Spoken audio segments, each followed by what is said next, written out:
My mother-in-law looked my 12-year-old daughter in the eye and handed her a dirty used phone case, while her cousins unboxed brand-new orange iPhone 17 Pro Max. She laughed and announced to the entire room that luxury was reserved for the real family bloodline. She did not know that the credit card she used to buy those $4,000 worth of phones was about to be canceled, or that the mansion she was standing in had just become a hostile environment.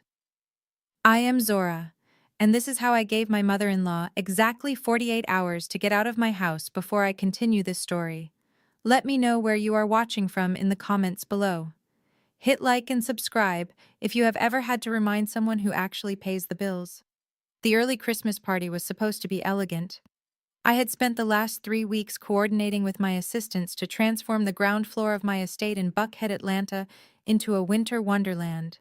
As the senior vice president of a luxury commercial real estate firm, I deal in multi-million-dollar contracts daily, so planning a family gathering should have been simple. The 12-foot tree in the corner of the great room was decorated with hand-blown glass ornaments imported from Germany. The catering staff was quietly circulating with trays of lobster bites and Wagyu sliders. Everything was perfect except for the guests. I stood by the marble fireplace, sipping a glass of sparkling water, watching my husband Jamal family treat my home like a hotel they had won a lifetime pass to. Jamal was over by the bar mixing a drink he did not need. He was 36 years old, a director of human resources on paper, but in reality, he was a man who shrank every time his mother entered a room. He avoided my gaze. He knew the tension was thick enough to choke on. Sitting on my custom Italian leather sectional was his sister Tanisha and her husband Brad. Tanisha was the golden child, the one who could do no wrong in her mother's eyes despite never having held a job for longer than 6 months. She was currently filming a video for her social media, posing with a bottle of champagne she had pulled from my cellar without asking. Brad sat next to her, his feet propped up on my coffee table. He was a man who called himself an entrepreneur, but mostly specialized in spending other people's money. He wore a designer suit that I knew Tanisha had bought using the emergency credit card I had given Jamal for household expenses. And then there was Mama Claudette. She sat in the high-backed armchair at the head of the room, like a queen on her throne. At 60 years old, she still commanded the room with a mix of guilt-tripping and loud judgments. She had been living in my guest house for the past 6 months, rent-free, utility-free, and worry-free. The arrangement was supposed to be temporary, while her condo was being renovated, but the renovation had finished 2 months ago and she was still here, complaining that the pool water was too cold or the landscaping crew was too loud in the mornings. I checked my watch. It was 7 in the evening. My daughter Amara was sitting on the floor by the tree playing quietly with the family dog. Amara is 12 going on 20, smart, observant, and kind. She is my daughter from my first marriage. My late husband passed away when she was a toddler. Jamal had stepped into the father role when she was 4, and we had been married for 8 years. To his credit, Jamal loved her, but his love was weak. It was a love that bowed down whenever his mother decided to be cruel, and Mama Claudette was often cruel. She clapped her hands loudly, cutting through the low hum of jazz music and chatter. "All right, everyone, listen up," she announced, her voice booming. "It is time for Grandma Claudette's famous early Christmas gifts. Everyone gather round." Tanisha squealed like a teenager and nudged Brad. They rushed to the center of the room. Their 3 children, 2 boys and a girl, ran over, pushing past Amara to get to the front. Amara looked at me, seeking permission. I nodded, giving her a reassuring smile. She stood up and walked over, standing slightly to the side of her cousins. Mama Claudette reached behind her chair and pulled out a massive silver bag from the Apple store. The energy in the room shifted immediately. I saw Brad sit up straighter, his eyes locked on the bag. Tanisha stopped filming herself and turned the camera toward her mother. "I have been saving up all year for this," Claudette said, beaming at her biological grandchildren. "Because nothing is too good for the Jenkins legacy. I want my grandbabies to have the best."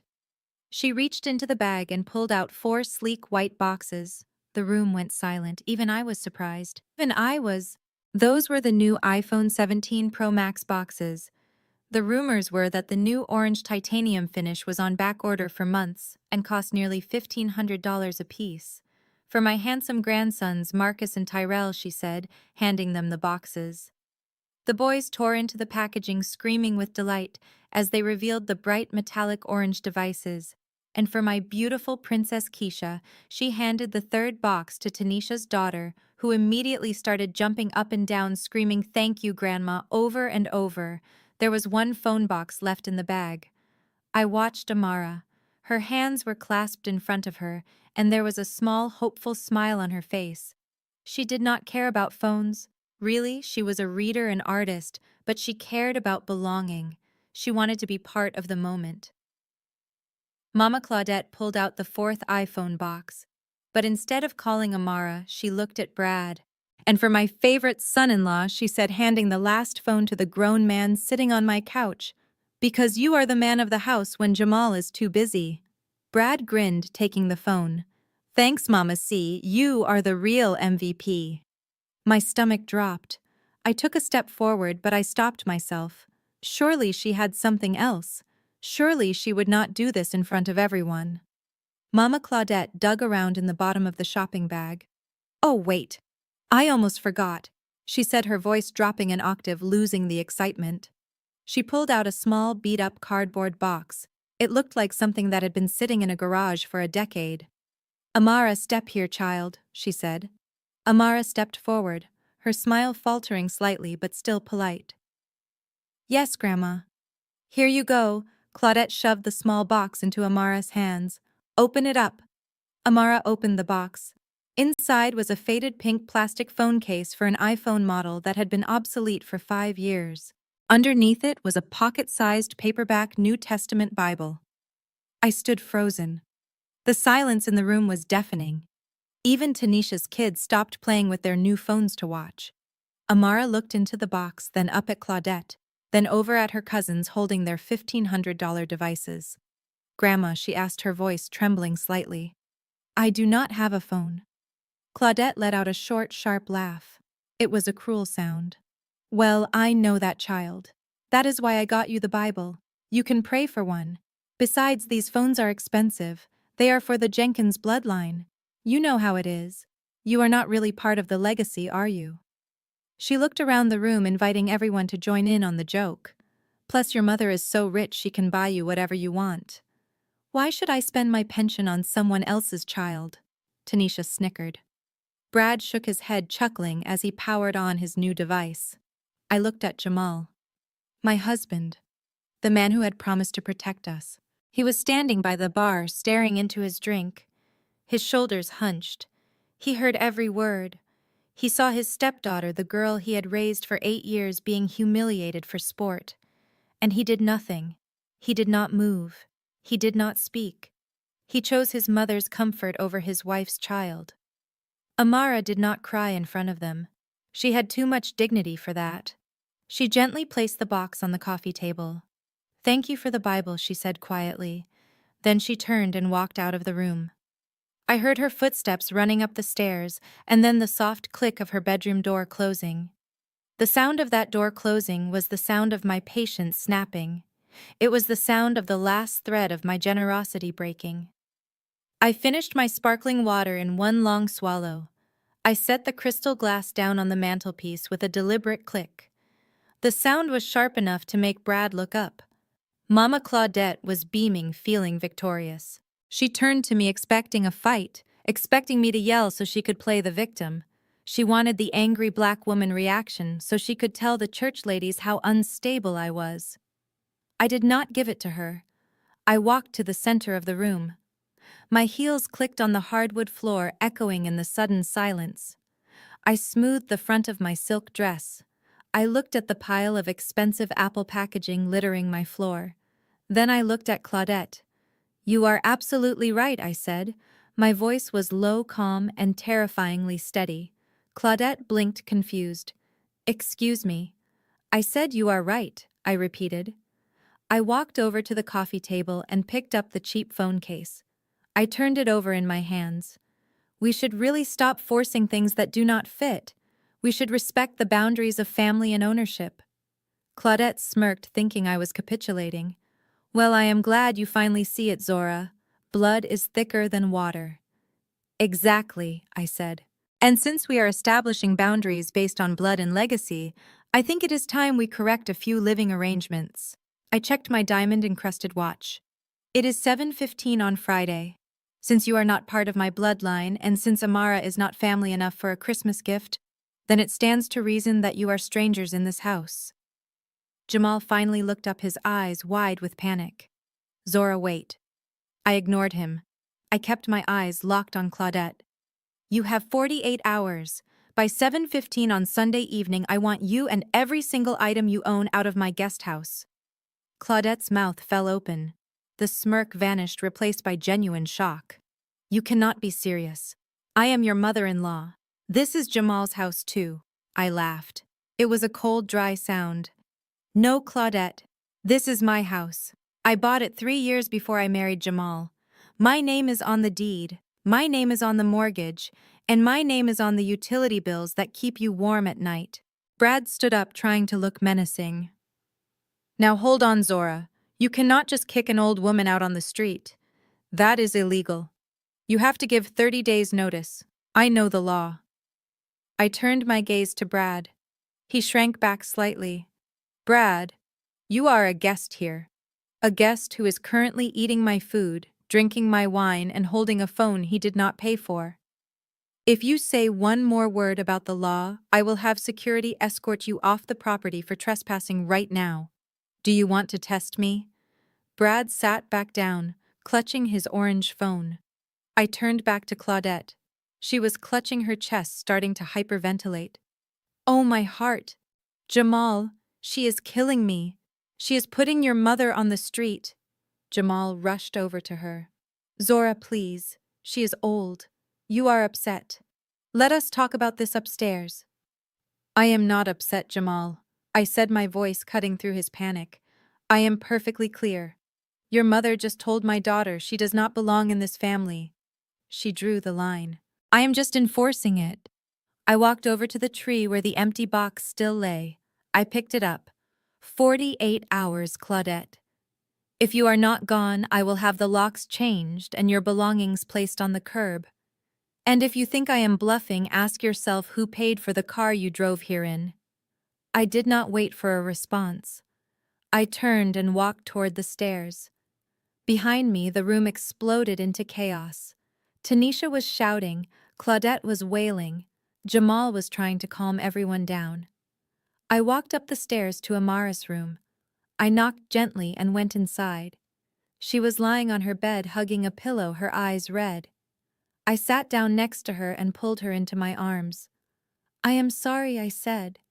I am so sorry I let them make you feel that way. Amara sniffled. It is okay, Mom. I know they do not like me. It is not okay, I told her firmly. And it is never going to happen again. We are going to make some changes. Big changes. Changes? Amara asked, looking up. Yes. Starting with who gets to stay in our home.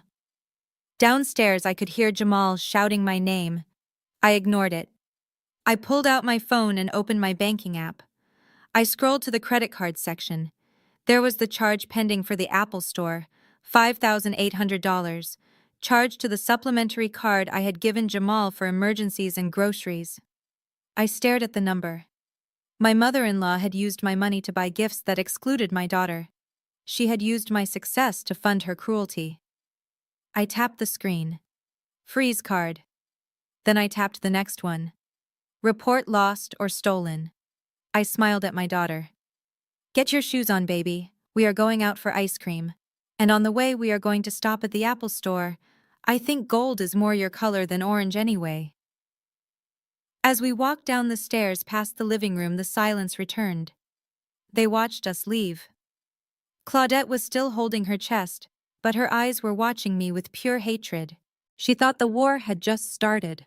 She did not realize she had already lost.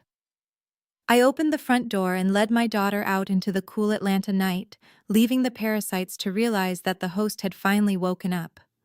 I walked into the master suite, and the heavy mahogany door clicked shut behind me, sealing out the noise of the party downstairs, but it could not shut out the anger vibrating in my veins.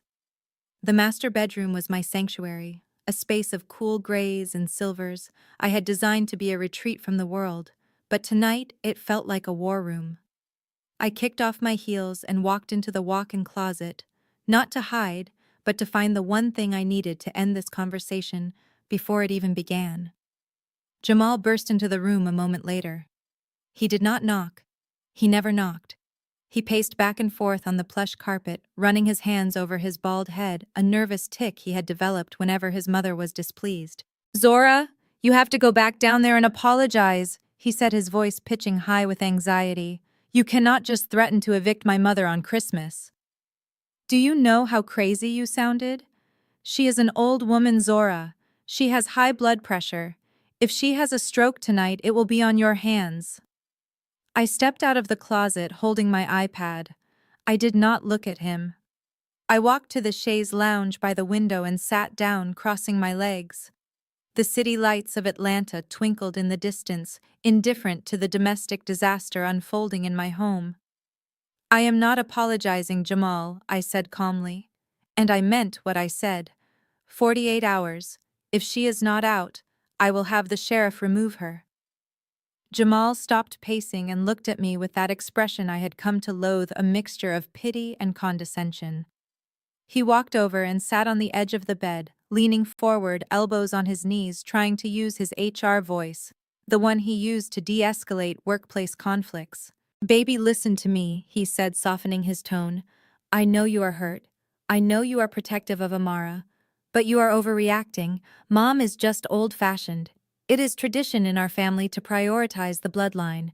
She did not mean to hurt Amara's feelings. She just does not think about things the way we do. You have to make allowances for her age. She grew up in a different time." I looked up from my iPad screen. "A different time," I repeated. "Jamal, she is 60 years old, not 90.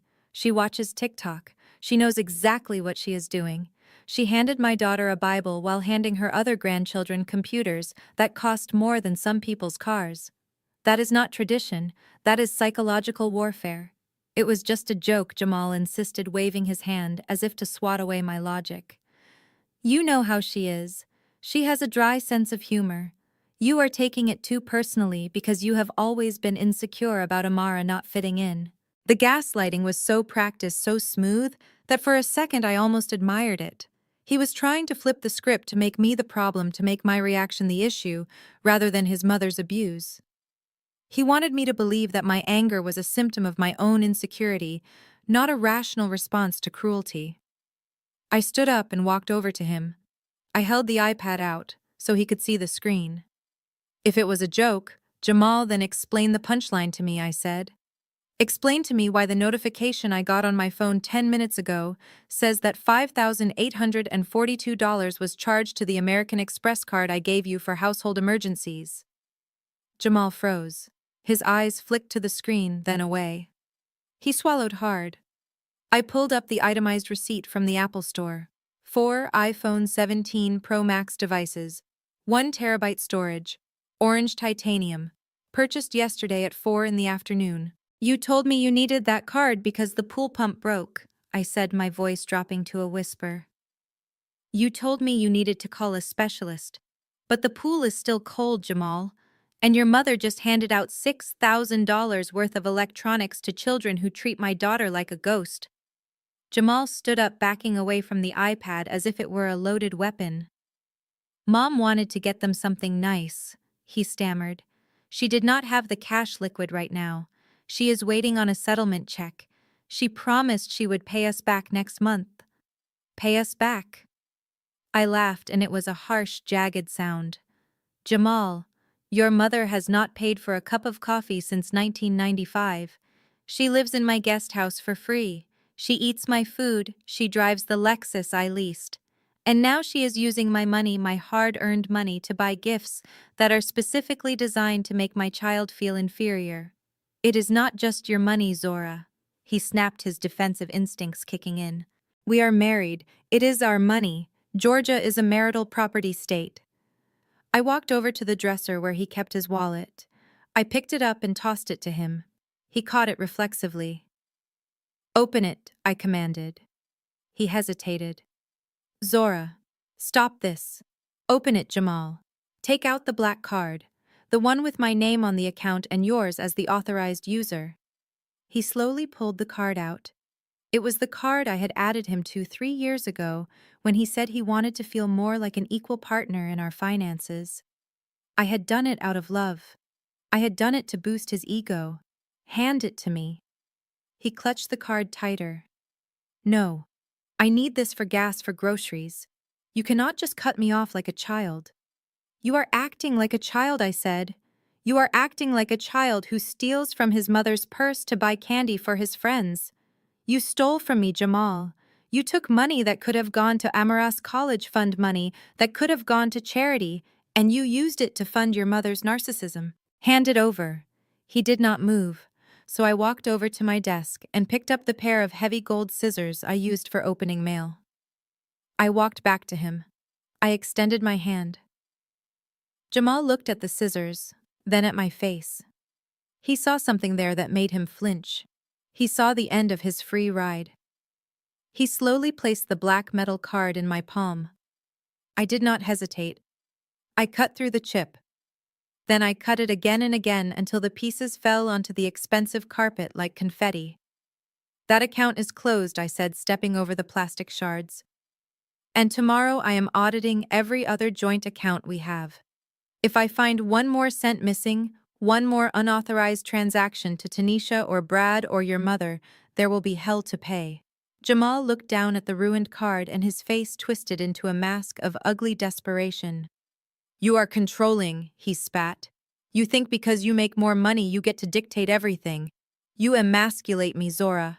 You treat me like an employee, not a husband." "I treat you like a dependent, because that is what you act like," I countered. A partner would have stood up for Amara. A partner would have told his mother that her behavior was unacceptable.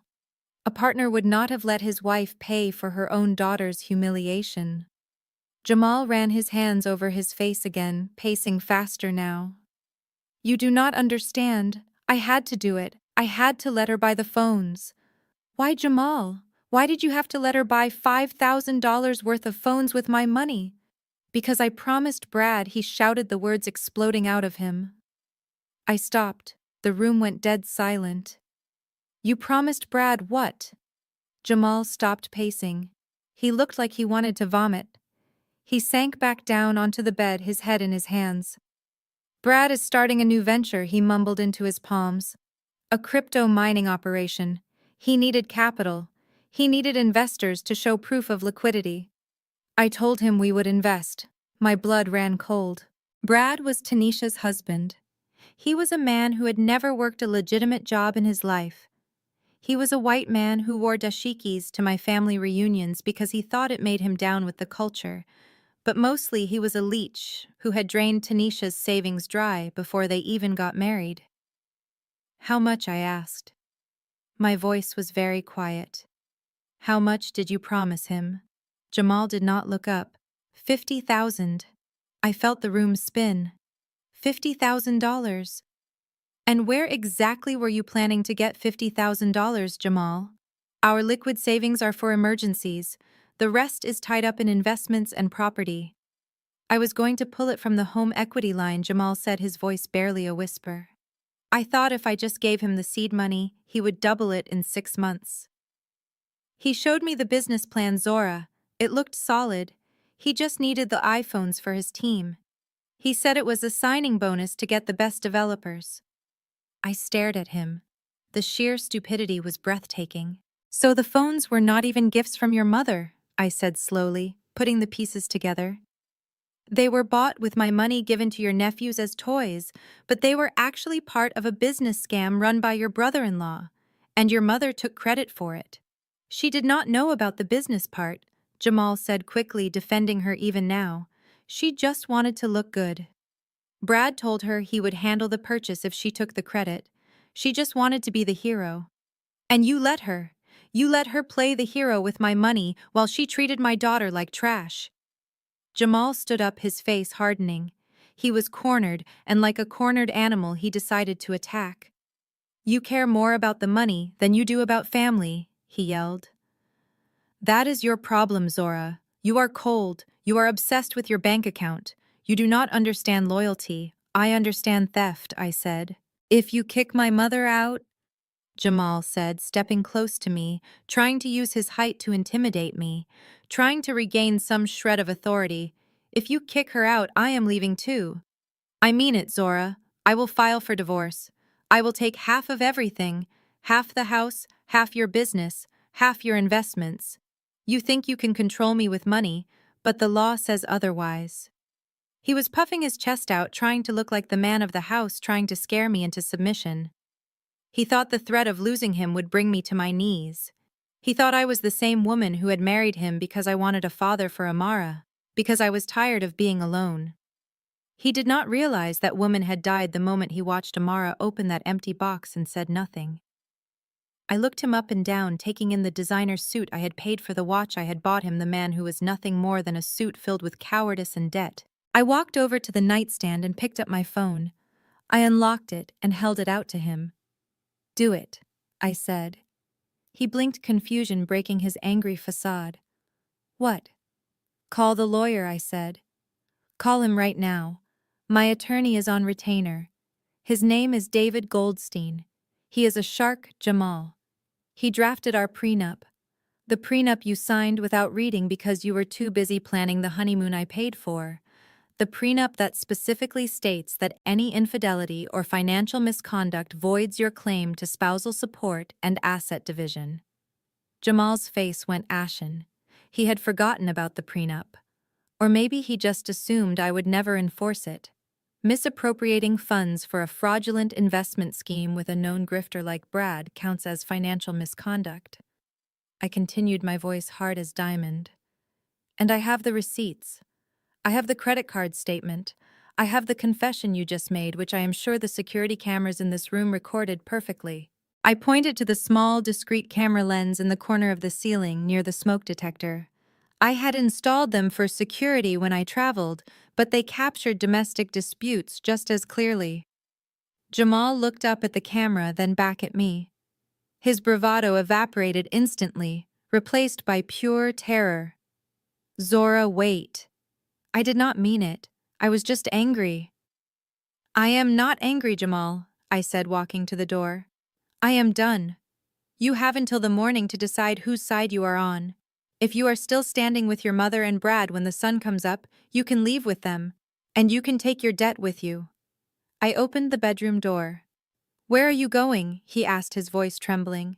I am going to check on my daughter, I said, and then I am going to change the Wi-Fi password. Because if your mother wants to stream her soaps tonight, she can use her own data. I walked out, leaving him standing in the middle of the luxury suite he was about to lose, surrounded by the confetti of his cut-up credit card, realizing too late that he had gambled his entire life on the wrong team. The smell of maplewood, smoked bacon, and freshly ground Blue Mountain coffee wafted up the stairs and slipped under the door of the master suite. It was 8 in the morning on Saturday. Under normal circumstances, this would be the scent of a peaceful weekend, a lazy morning with my daughter. But today, it smelled like audacity. It smelled like theft. I had barely slept. I had spent the night auditing my accounts, changing passwords, and drafting a mental list of every single item in the guest house that I had paid for. I had expected to wake up to silence. I had expected them to be packing boxes in shame, or at least hiding in the guest house plotting their next move. I did not expect them to be in my kitchen cooking my food. I showered and dressed in a sharp black power suit. It was Saturday, but I was going to work. My work today just happened to be evicting my in-laws. I walked into Amara's room. She was already awake, reading on her iPad. Stay up here, baby, I told her. Put your noise-canceling headphones on. Mom has some business to handle downstairs. She nodded, understanding in her eyes that no 12-year-old should have to possess. I walked down the floating staircase, my heels clicking rhythmically on the marble steps. The scene that greeted me in the open-concept kitchen was almost impressive in its sheer lack of shame. Mama Clawudette was standing at my 6-burner wolf range, wearing her silk robe. Not her robe, actually. It was my spare guest robe, the Egyptian cotton one I kept for visiting dignitaries or clients. She was flipping pancakes. Tanisha was sitting at the island scrolling on her phone while eating a bowl of my imported organic berries. And Brad was sitting at the head of the table, my spot reading the Wall Street Journal and drinking from my favorite mug.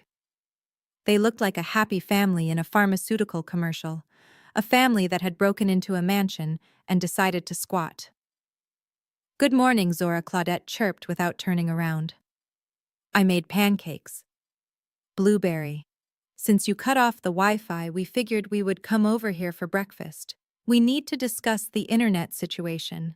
Tanisha cannot upload her unboxing video." I stopped at the bottom of the stairs. I looked at them. They were not packing. There were no boxes. There was no sense of urgency. They truly believed that last night was just a tantrum.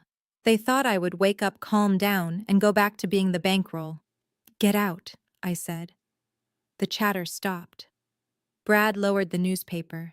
He looked at me with a smirk that made my skin crawl. He was a man who had failed at 3 startups and was currently living off his wife, who was living off her mother, who was living off me. Yet he looked at me like he was the CEO of the world. "Good morning to you too, Zora," he said, his voice dripping with condescension. "You look tense. Did you not sleep well?" I walked over to the island. I picked up the plate of pancakes Claudette had just placed in front of Tanisha. I walked to the trash compactor. I scraped the food into the bin. "Hey," Tanisha shouted, standing up. "I was eating that. You were eating my food in my house after I told you to leave," I said. I turned to Claudette. "I gave you a deadline. 48 hours. That clock started last night. Why are there no boxes packed? Why are you wearing my robe?" Claudette laughed nervously, wiping her hands on a dish towel. "Oh, Zora, stop being so dramatic. We are family. You cannot just kick family out. Besides, where would we go? My condo is not ready." "That is not my problem," I said. "Go to a hotel. Go to a shelter. Go to hell for all I care. But you are leaving my property." Brad stood up then. He adjusted his blazer, trying to look authoritative. He cleared his throat, ready to deliver the speech he had probably rehearsed in the mirror. "Actually, Zora," he said, stepping between me and his mother-in-law, "you cannot make them leave. I did some research last night using my data plan since you were petty enough to cut the Wi-Fi." He pulled out his phone and started reading from a website. "According to Georgia state law, anyone who has resided in a property for more than 14 days is considered a tenant regardless of whether there is a lease or rent payment. Mama C has been here for 6 months. That establishes residency." He looked up at me smugly. "That means she has squatter rights, Zora. Or more accurately, tenant rights. If you want her out, you have to go through the formal eviction process. You have to give her 30 days written notice. Then if she refuses to leave, you have to file a dispossessory affidavit with the court. That takes months, especially with the court backlog." He crossed his arms, leaning back against my granite counter. "So you can threaten all you want, but legally she does not have to go anywhere for at least 30 days. And if you try to change the locks or cut the utilities, that is a constructive eviction. We could sue you for damages. I have a friend who is a lawyer. We will take you for everything you have."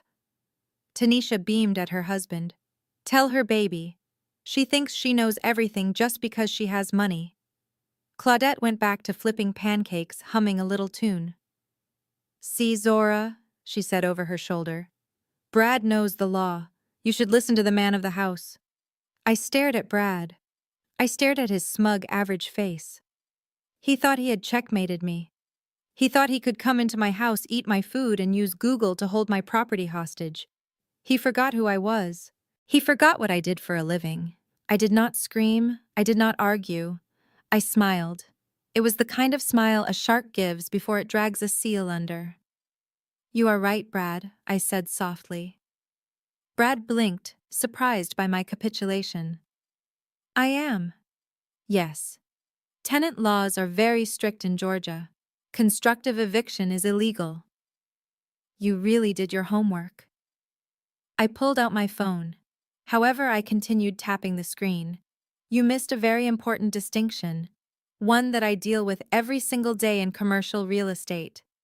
I pressed the call button and put the phone on speaker. It rang once. Officer Miller, this is Zora Jenkins. Hey, Zora! A deep voice boomed through the speaker. I was just thinking about you. Thanks for the courtside tickets to the Hawks game last week. My son loved them. You are welcome, Officer Miller. Listen, I have a situation. I have some unwanted individuals on my property who are refusing to leave. They are becoming aggressive. I need an escort. Are they tenants? Miller asked, his voice shifting to professional mode immediately. No, I said, looking directly at Brad. They are guests. They are family members who were invited to stay temporarily in my guest house. There is no lease. There is no rent payment history.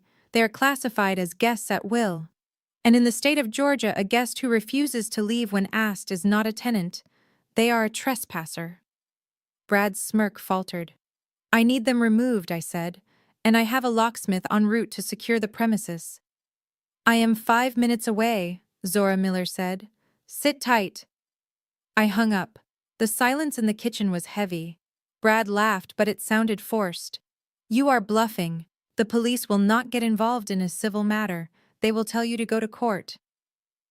I walked over to the coffee machine and poured myself a cup. I took a sip, savoring the rich flavor. Brad. I own 5 apartment complexes in this city. I have evicted more people than you have had hot meals. You are confusing a tenant with a licensee. A tenant has a contract. A tenant pays rent. A tenant contributes. Your mother-in-law is a guest. A guest does not have protection against trespassing laws. And since you threatened to sue me just now, you have created a hostile environment.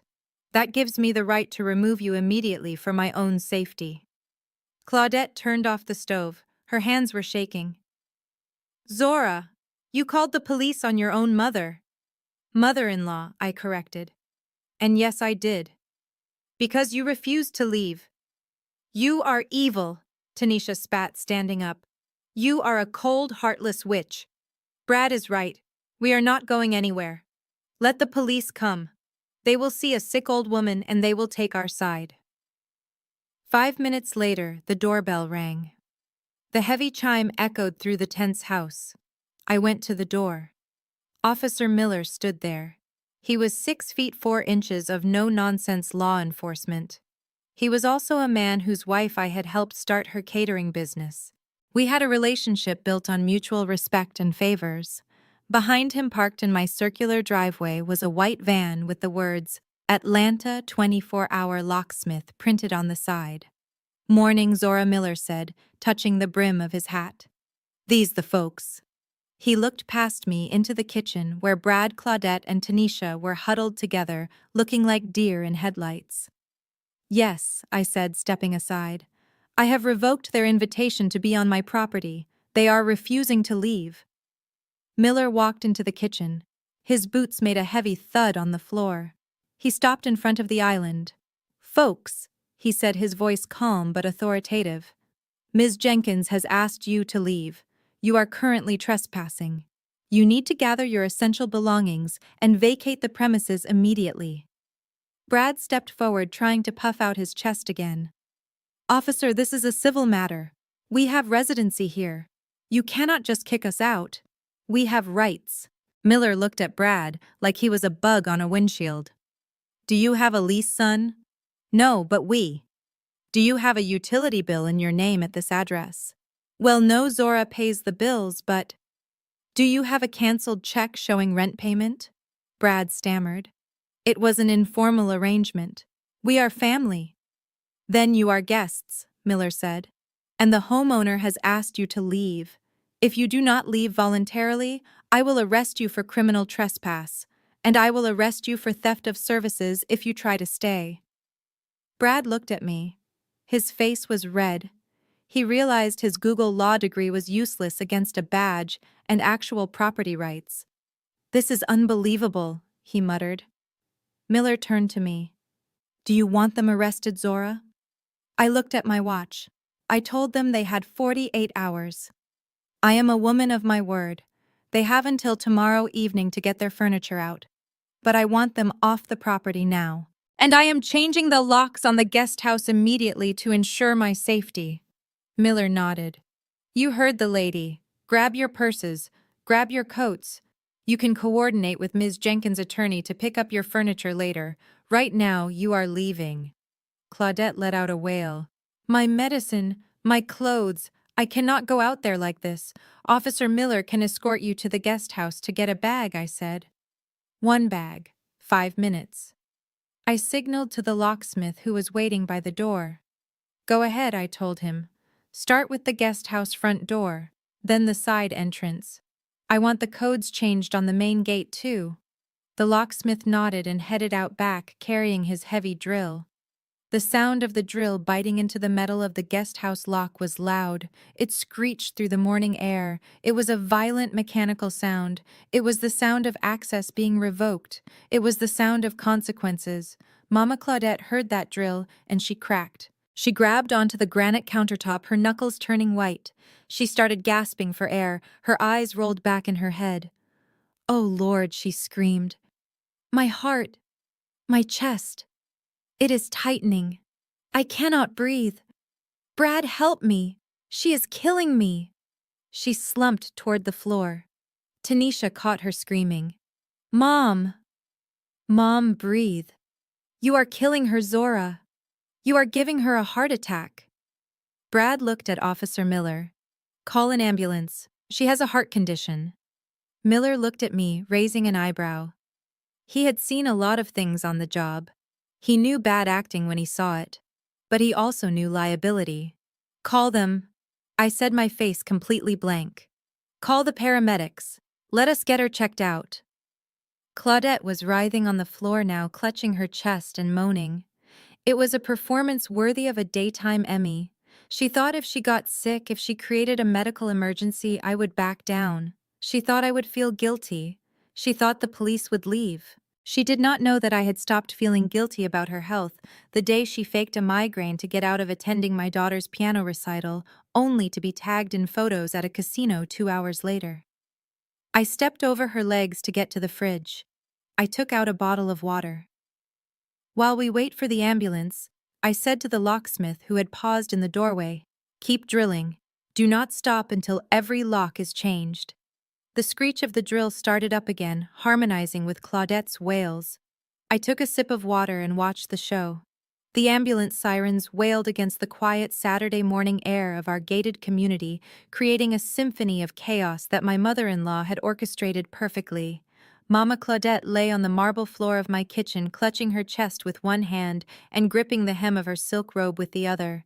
She was thrashing just enough to look dramatic, but careful not to hit her head on the island cabinetry. Her eyes were squeezed shut, and she was screaming that her heart was exploding, that the stress of being evicted was literally killing her. Tanisha was kneeling beside her, sobbing loudly, while holding her phone up to record the entire scene for her followers. She was narrating the event in real time, claiming that I had psychologically tortured an elderly woman into cardiac arrest.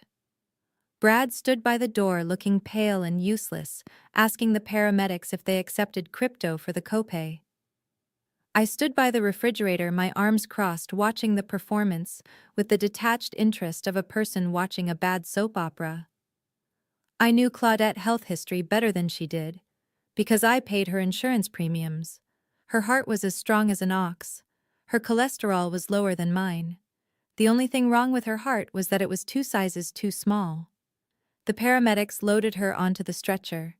She made sure to grab my hand as they rolled her past me, digging her nails into my skin. You did this, Zora, she hissed, her voice suddenly dropping the weak facade for a second of pure venom. If I die, my blood is on your hands. I pulled my hand away. Save your strength for the hospital billing department, Claudette, I said. I followed the ambulance in my Range Rover, not because I was worried, but because I needed to ensure the narrative did not get out of control. When I arrived at Northside Hospital, the waiting room was already turning into a circus. Tanisha had called every aunt, cousin, and deacon in the greater Atlanta area. The Jenkins clan had descended upon the emergency room lobby like a swarm of locusts. They surrounded me the moment I walked through the sliding glass doors. Auntie Bernice, A woman who had never liked me because I refused to let her smoke in my house pointed a shaking finger in my face. "There she is, the woman who put a mother in the hospital," Bernice shouted. "You ought to be ashamed, Zora. Kicking family out in the cold, look what you did." The nurses at the reception desk looked up alarmed. Security guards shifted their weight, ready to intervene. I ignored Bernice and walked straight to the intake desk. "I am the daughter-in-law," I told the nurse. "Her insurance information is on file, but do not put my card on the account for incidentals." Tanisha rushed up behind me, grabbing my arm. She was still wearing her pajamas, and her breath smelled like the syrup from my pancakes. "What do you mean, do not put your card on file?" she screeched. "Mom needs the VIP suite. She needs the private room on the top floor with the view of the city. She cannot be in a general ward with sick people. She is fragile, Zora. She needs comfort." I pulled my arm from her grip and turned to face her. The lobby went quiet. The sheer audacity of this family was a bottomless pit. "This is a hospital, Tanisha, not the Ritz-Carlton." I said, my voice steady and cold. "If she is admitted, the doctors will decide where she goes based on medical necessity, not your desire for luxury content for your Instagram. And if you want a private suite, you are welcome to pay for it." "I cannot pay for it," Tanisha yelled. "You know I cannot. Brad is liquidating assets right now. You have the money. You have millions. What is a few $1,000s to save your husband's mother?" I looked at Tanisha. I looked at the designer bag she was holding. A bag I knew cost $3,000. I looked at the diamond stud earrings she was wearing, earrings she had begged me to buy her for her birthday 2 years ago. "It is not about the money," I said loud enough for the gathering family members to hear. "It is about the principle." "Principle?" Auntie Bernice scoffed. "Since when do you have principles, you heartless witch? You let money turn your heart to stone. We helped you when you were nothing." I laughed. It was a dark, humorless sound that startled them. "Helped me?" I asked, stepping closer to the group. "When did you help me, Bernice? Was it when I was working 2 jobs to put myself through grad school, and you told Jamal he could do better? Was it when I started my company, and you all laughed, saying a woman could not run a construction empire? Or maybe you mean the help you gave me 5 years ago?" I turned my gaze to Tanisha. She flinched. "Remember 5 years ago, Tanisha?" I asked, my voice dropping to a dangerous whisper. "Remember that night in November?" Tanisha looked away, her eyes darting around the room. "I do not know what you are talking about." "Oh, I think you do," I said, stepping into her personal space. "I think you remember the phone call I got at 3 in the morning.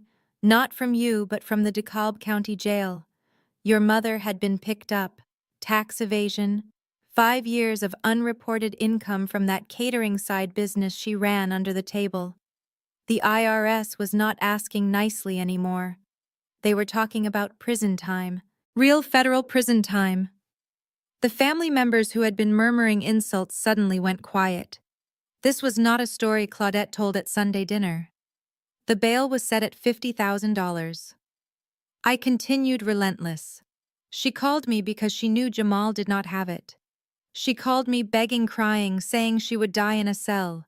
She said she was too old for jail. She said she would pay me back every cent. I looked around the circle of faces. I paid it. I wired $50,000 at 4 in the morning so the matriarch of this family would not have to trade her silk robes for an orange jumpsuit. I hired the best tax attorney in the state to negotiate her settlement. I paid her back taxes. I paid her fines. All told, it cost me nearly $85,000 to keep Claudette Jenkins a free woman. I turned back to Tanisha. "Has she paid me back a single dime, Tanisha?" "Have you?" Tanisha stammered. "That was different. That was an emergency. And this is a performance," I said, gesturing toward the double doors where Claudette had been taken. "I have saved this family from ruin more times than I can count. I have paid tuitions, I have paid car notes, I have paid legal fees, and in return I get disrespected in my own home. I get my daughter treated like an outcast." I looked at Brad, who was hiding behind a vending machine, pretending to be on a call. So no, I will not be paying for a VIP suite, I will not be paying for room service, and I will certainly not be paying for any more of your lifestyle. If Claudette is sick, I hope she gets better, but my wallet is officially discharged. Just then, the double doors swung open. A doctor walked out looking tired and annoyed. He was a man I recognized, Dr. Evans, a cardiologist I had played golf with at a charity tournament last year. He spotted me and walked over, ignoring the flock of relatives trying to grab his attention. "Zora," he said, nodding. "Dr. Evans," I said, "how is the patient? Is it a heart attack?" He sighed, rubbing the bridge of his nose. He lowered his voice, but in the quiet lobby, his words carried perfectly. "Zora, her heart is fine, her EKG is normal, her blood work is pristine." Tanisha pushed forward, but she was in agony. She collapsed. She could not breathe. Dr. Evans looked at Tanisha with professional patience. "Mrs. Jenkins is suffering from acute gastric distress. Essentially, she has severe gas and bloating." "Gas?" Tanisha repeated, blinking. "Yes. It appears she consumed a large amount of rich food very quickly. Lobster butter, heavy cream. Her stomach simply revolted. We have given her some antacids and a sedative to calm her down. She is sleeping now. She will be ready for discharge in an hour." The silence in the lobby was absolute. The grand medical emergency, the murder attempt, the heart attack was nothing more than the consequences of gluttony. Claudette had eaten too much of my food too fast, and her body had rejected it just like I was rejecting her. I looked at Tanisha. Her mouth was hanging open. "Gas," I said, letting the word hang in the air. "Your mother faked a heart attack because of gas." "She thought it was a heart attack," Tanisha defended weakly. "The symptoms are similar." I turned to Dr. Evans. "Thank you, doctor. Please send the bill to her home address, the one on her driver's license. Not mine." "But she does not have a home address right now," Brad piped up from the corner. "You kicked her out, remember?" "Then send it to yours, Brad," I said. "I am sure your crypto mining business can cover a bottle of Tums." I adjusted my blazer and turned to leave. "Where are you going?" Auntie Bernice shouted. "You cannot just leave her here. She is sedated. Who is going to drive her home?" "She does not have a home," I reminded them, walking toward the automatic doors. "And since you all care so much about family, I am sure one of you has a couch she can sleep on. Maybe she can stay with you, Bernice? I know you have that spare room you are always bragging about." Bernice sputtered, turning pale. "Oh, I cannot. My cats. The allergies." "Exactly," I said without looking back. "Everybody loves family, until it is time to pay the bill." I walked out into the bright Atlanta sunshine. My phone buzzed in my pocket. It was a notification from my security system, motion detected in the master bedroom. I checked the live feed on my phone. It was Jamal. He was in our bedroom, frantically pulling clothes out of the closet and shoving them into a suitcase. But he was not packing his clothes, he was packing mine. He was trying to find the jewelry I kept in the safe. He was looking for things to sell. I stopped in the middle of the parking lot. The sadness I had felt earlier evaporated, replaced by a cold, hard resolve. They were not just leeches, they were looters, and they had picked the wrong vault to crack. I dialed my head of security. "Marcus," I said, "I need you at the house now, and bring the off-duty officers. We have an intruder." Jamal was about to find out that the only thing worse than a heart attack was a wife who had finally decided to stop being a victim. I got into my car and drove home, ready to burn the bridge while he was still standing on it. The vibration of my phone against the mahogany surface of my executive desk was not a gentle hum, but a relentless, angry buzz that signaled a catastrophe. I was in the middle of reviewing a $50 million acquisition deal for a new high-rise in Midtown, but the device would not stop dancing across the wood. I flipped it over. The screen was flooded with notifications. Instagram, Facebook, TikTok. My name was tagged in hundreds of them. I unlocked the phone and opened the first link sent to me by my assistant, who was sitting just outside my glass door looking pale. The video started with a shaky close-up of Tanisha's face. She was not wearing makeup, which was the first sign this was a calculated performance. Her eyes were red-rimmed and puffy. She was huddled in what looked like the back seat of a car, wrapped in a thin blanket, shivering despite the fact that it was 65 degrees in Atlanta. "Please pray for us," she whispered into the camera, her voice cracking perfectly on cue. "We do not ask for help often. We are a proud family, but tonight we are homeless." The camera panned to show Mama Claudette sitting next to her, looking frail and broken, holding a rosary. Then it panned to the front seat, where Brad was sitting, looking stoic and angry. "My sister-in-law, Zora Jenkins." The video caption read in bold red letters, "Kicking her own family out on the street because we are not rich enough for her new lifestyle." Brad leaned back toward the camera. "We tried to reason with her, guys," he said, his voice deep and reasonable. "We told her Mama C has nowhere to go. We told her about the heart condition." But Zora just laughed. She said she needed the guest house for her shoe collection. She said family does not pay the bills, so family has to go. I felt the blood drain from my face. The lie was so audacious, so specifically crafted to trigger outrage, that it took my breath away. They had omitted the theft. They had omitted the fraud. They had omitted the fact that I had housed them for 6 months for free. They had reduced me to a caricature, the wealthy, heartless climber who had forgotten where she came from. I scrolled down to the comments. It was a bloodbath. "This is why you cannot trust people when they get money," user Blessed Mama 44 wrote. "They forget God, and they forget their roots." Boycott her business, user Truthseeker ATL commented. "If she treats her own mother like this, imagine what she does to tenants." I watched the view count tick up. 10,000, 50,000, 100,000. It was viral.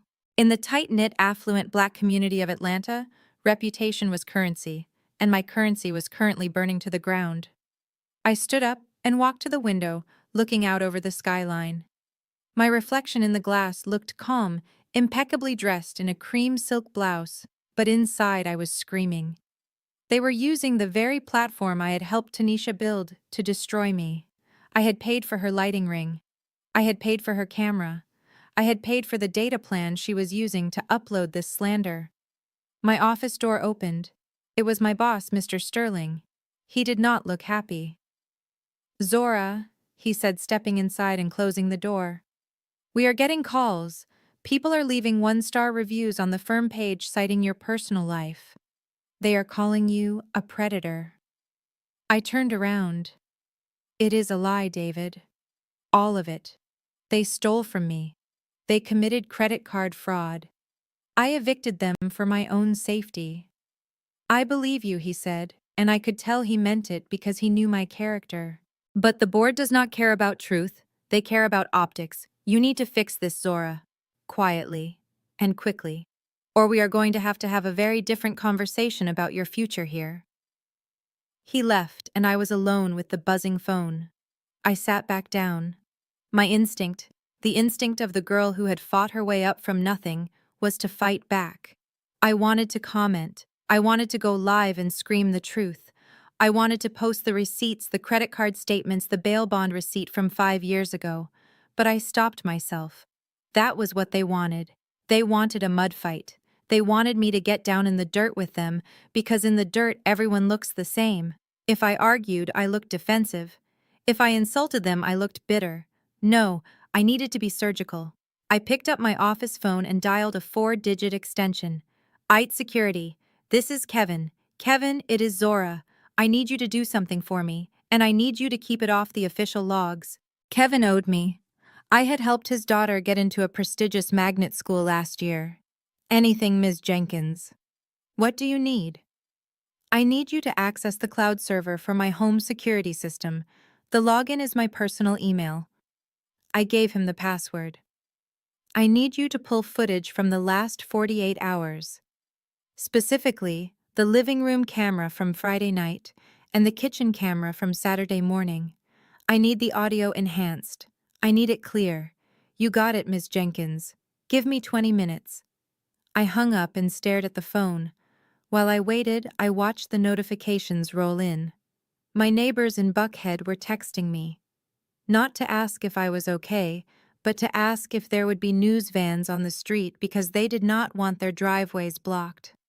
The PTA president sent an email asking if I would be stepping down from the fundraising committee given the recent controversy. It was isolating. It was terrifying. It felt like the walls were closing in. The world saw a villain, and no matter what I had done right for the last 10 years, one video from a crying woman in a car had undone it all. Then came the notification that made my stomach turn over. It was from the First Ebenezer Baptist Church group chat. A message from Pastor Williams, Sister Zora.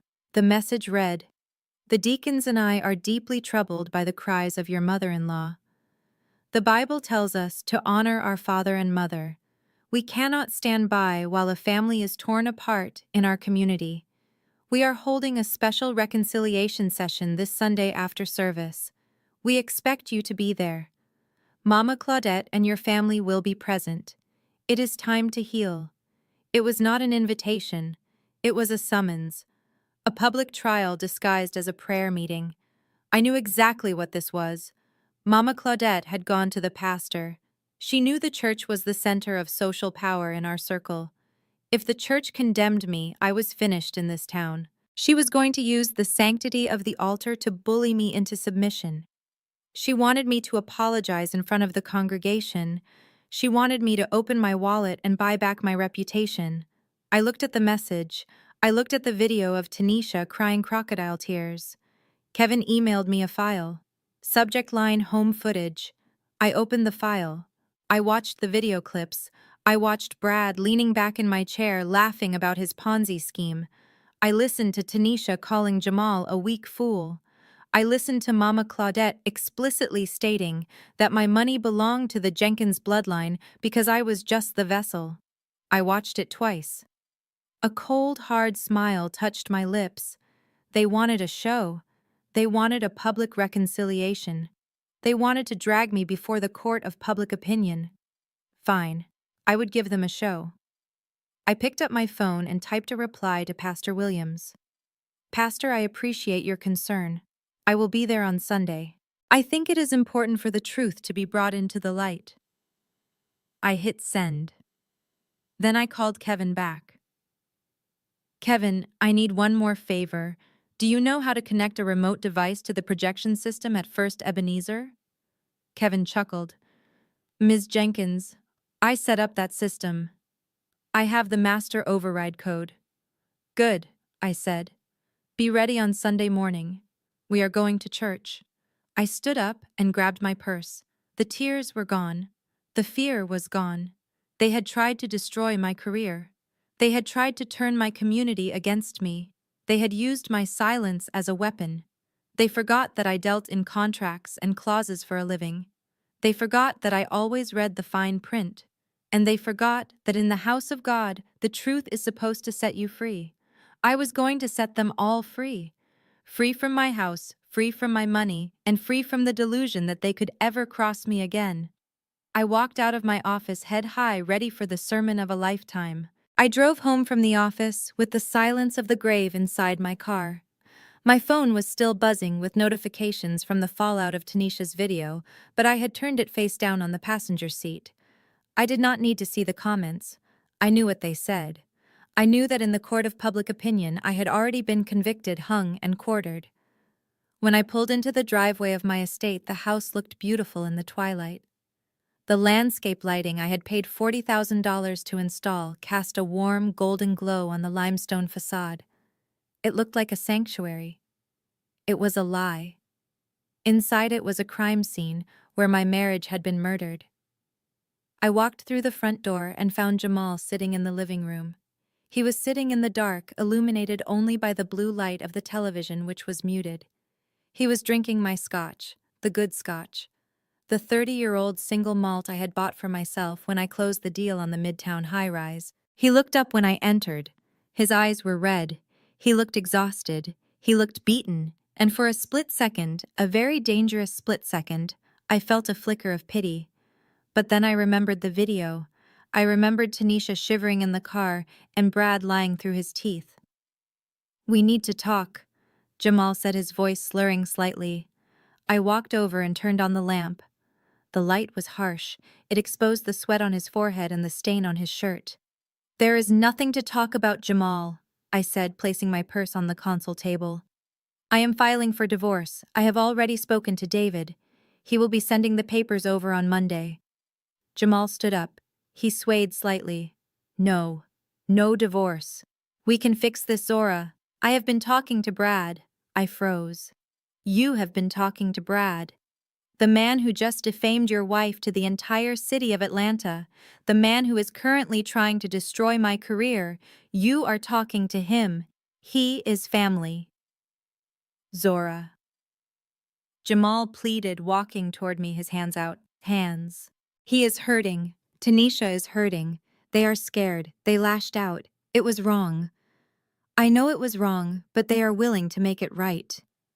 I stared at him. Make it right. How exactly do they plan to make it right, Jamal? Are they going to go back on TikTok and admit they are liars? Are they going to refund the thousands of dollars they stole? Jamal licked his lips nervously. He looked like a man trying to sell ice to a polar bear. Brad said he will take the video down, he said. He said he will post a retraction. He will say it was a misunderstanding. He will clear your name, Zora. He knows he went too far. And what does he want in return? I asked, my voice flat. Because Brad never does anything for free. Jamal looked down at his shoes. He wants an apology. He wants you to apologize to Mom for the eviction. Just for appearances, Zora. Just so they can save face in the community. I felt a laugh bubbling up in my throat, a hysterical, dangerous laugh. He wants me to apologize. Is that all? Jamal hesitated. There was more. I could see the weight of the next sentence sitting on his shoulders, crushing him. He needs a loan, Jamal whispered. Just to get them settled. Just until his crypto liquidity pool unlocks. He said if you give him $50,000 and the apology, he will delete everything. He will make it all go away. $50,000. The number hung in the air between us. It was extortion. Plain and simple. My husband was delivering a ransom note from his brother-in-law. I looked at Jamal, and for the first time I did not see the man I had married. I saw a stranger. I saw a weak, spineless man who would sell his own wife to buy his mother's approval. And what did you say to him, Jamal? I asked. Did you tell him to go to hell? Did you tell him that blackmail is a felony? Jamal rubbed his face. I told him I would ask you. Zora, think about it. 50,000 is nothing to you. You make that in a month. It is a small price to pay to get your reputation back. Think about the firm. Think about the board. If this drags on, you could lose millions. Just pay him. Just pay him and we can go back to normal. Normal. He wanted to go back to normal. Normal was him spending my money. Normal was his family abusing me. Normal was me being the ATM machine that never closed. I walked past him into the kitchen. I needed water. My throat felt like it was full of glass. I am not paying him a dime, I said over my shoulder, and I am not apologizing. Zora, please. Jamal followed me into the kitchen. He was panicking now. You have to. You do not understand. I promised him. You promised him what? I promised him you would help. I told him we were a team. We are not a team, Jamal. I spun around to face him. We have not been a team for a long time. Something in his eyes shifted. It was fear.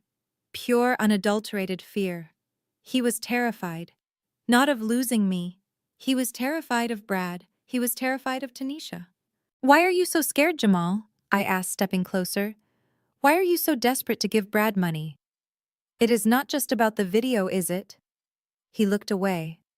No, it is just family peace. I looked at him. I looked at the sweat beading on his upper lip. My instincts, the ones that made me a shark in the boardroom, started to scream. Something was wrong. The math was not mathing. $50,000 was a lot of money, but Brad usually asked for smaller amounts. $5,000 here, $10,000 there. 50,000 was a specific number, and Jamal was too desperate. Then I remembered. The college fund, Amara Educational Trust. It was a separate account I had set up years ago. I contributed to it monthly. It had over $100,000 in it. It was in my name, but I had added Jamal as a trustee last year in case something happened to me. I wanted him to be able to access it for her if I died. I felt a cold shiver run down my spine. I pulled out my phone. My hands were shaking, but I forced them to be steady. I opened my banking app. I navigated to the trust accounts. Jamal watched me. His face went gray. Zora, what are you doing? I did not answer. I tapped on Amara College Fund. The screen loaded. Balance $0.00. I stared at the screen. I blinked, thinking maybe it was a glitch. I refreshed the page. 0. I clicked on transaction history. 2 days ago. Wire transfer. $100,000. Recipient Bradley Stevenson. The air left the room. The world tilted on its axis. I looked up at Jamal. He was backing away from me, his hands raised as if to ward off a blow. You stole it, I whispered. The words felt heavy like stones in my mouth. You stole Amara's college fund. Zora, let me explain. He cried, his voice cracking. It was an investment. Brad said the return was guaranteed. He said he could turn that $100,000 into $500 in a month. I wanted to surprise you. I wanted to contribute. You always pay for everything, Zora. I wanted to be the one to pay for her college. I wanted to be the man. You gave $100,000 of my daughter's money to a con artist, I said, my voice rising steadily. You emptied her account. You stole from a child, Jamal. You stole from the child you pretended to love. It is not gone, he insisted. It is just invested. Brad has it. He is going to pay it back. That is why he needs the $50,000. He needs more capital to unlock the initial investment. It is a liquidity thing. It is technical. It is a Ponzi scheme, you idiot, I screamed. The sound tore out of my throat, raw and primal. There is no investment. There is no crypto.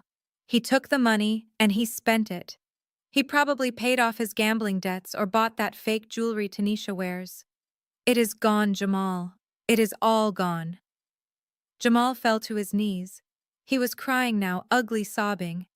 I did not mean to. I just wanted to help. They pressured me, Zora. Mom said I was useless. She said I was living in your shadow. She said if I made this deal, I would be the head of the family again. I just wanted them to respect me. So you robbed me, I said, standing over him.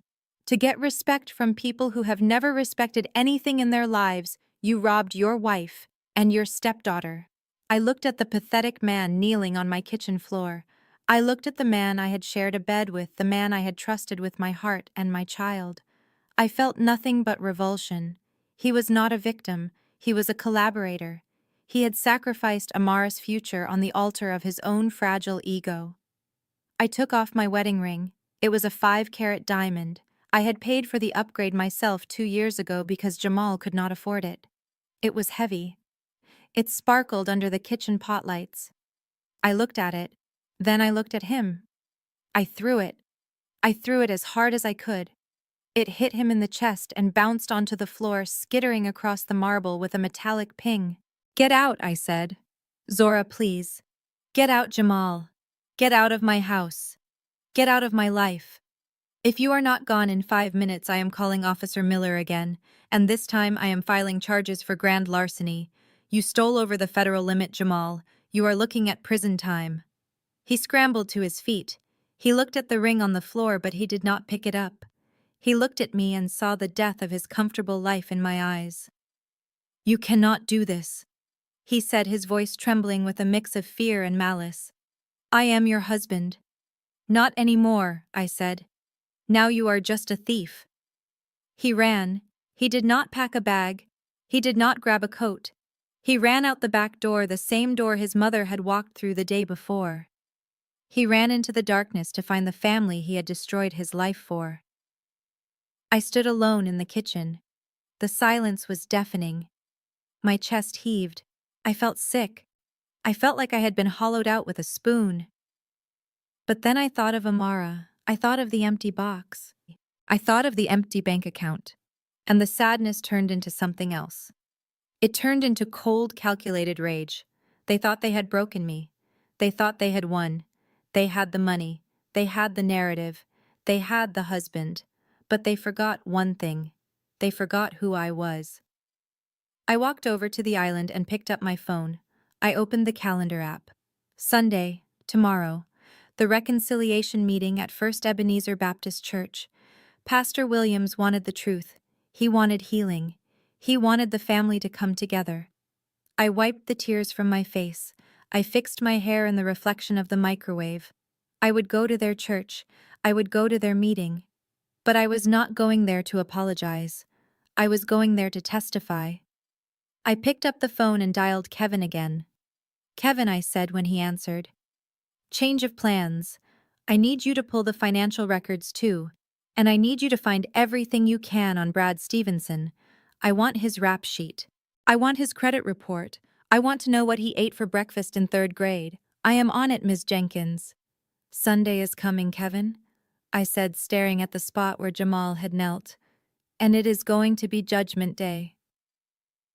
Sunday morning arrived not with the peace of the Sabbath, but with the cold precision of an autopsy. While the rest of Atlanta was waking up to prepare for service, putting on their Sunday best and frying bacon, I was sitting in my home office surrounded by 3 monitors and a pot of black coffee. I had not slept since Jamal ran out the back door. I did not need sleep. I needed answers. I am a senior vice president of commercial real estate. My job is 90% due diligence. Before I sign a check for a $50 million acquisition, I know the history of the land. I know the credit score of the seller. I know if the architect cheated on his math test in the 3rd grade.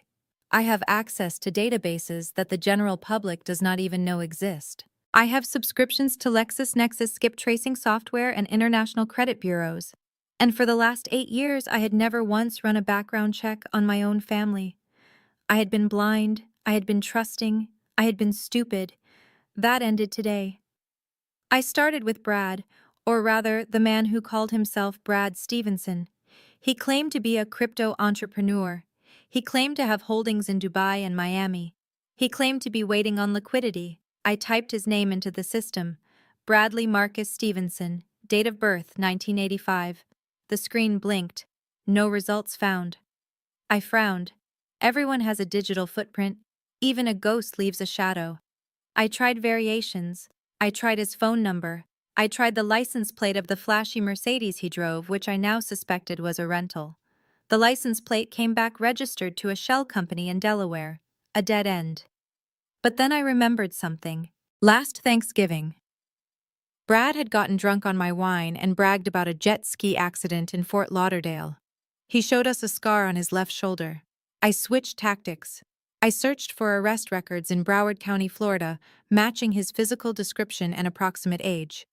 I scrolled through mugshots, petty theft, DUI, assault, and then I stopped. The face staring back at me was younger. The beard was shaved. The hair was darker. But the eyes were the same.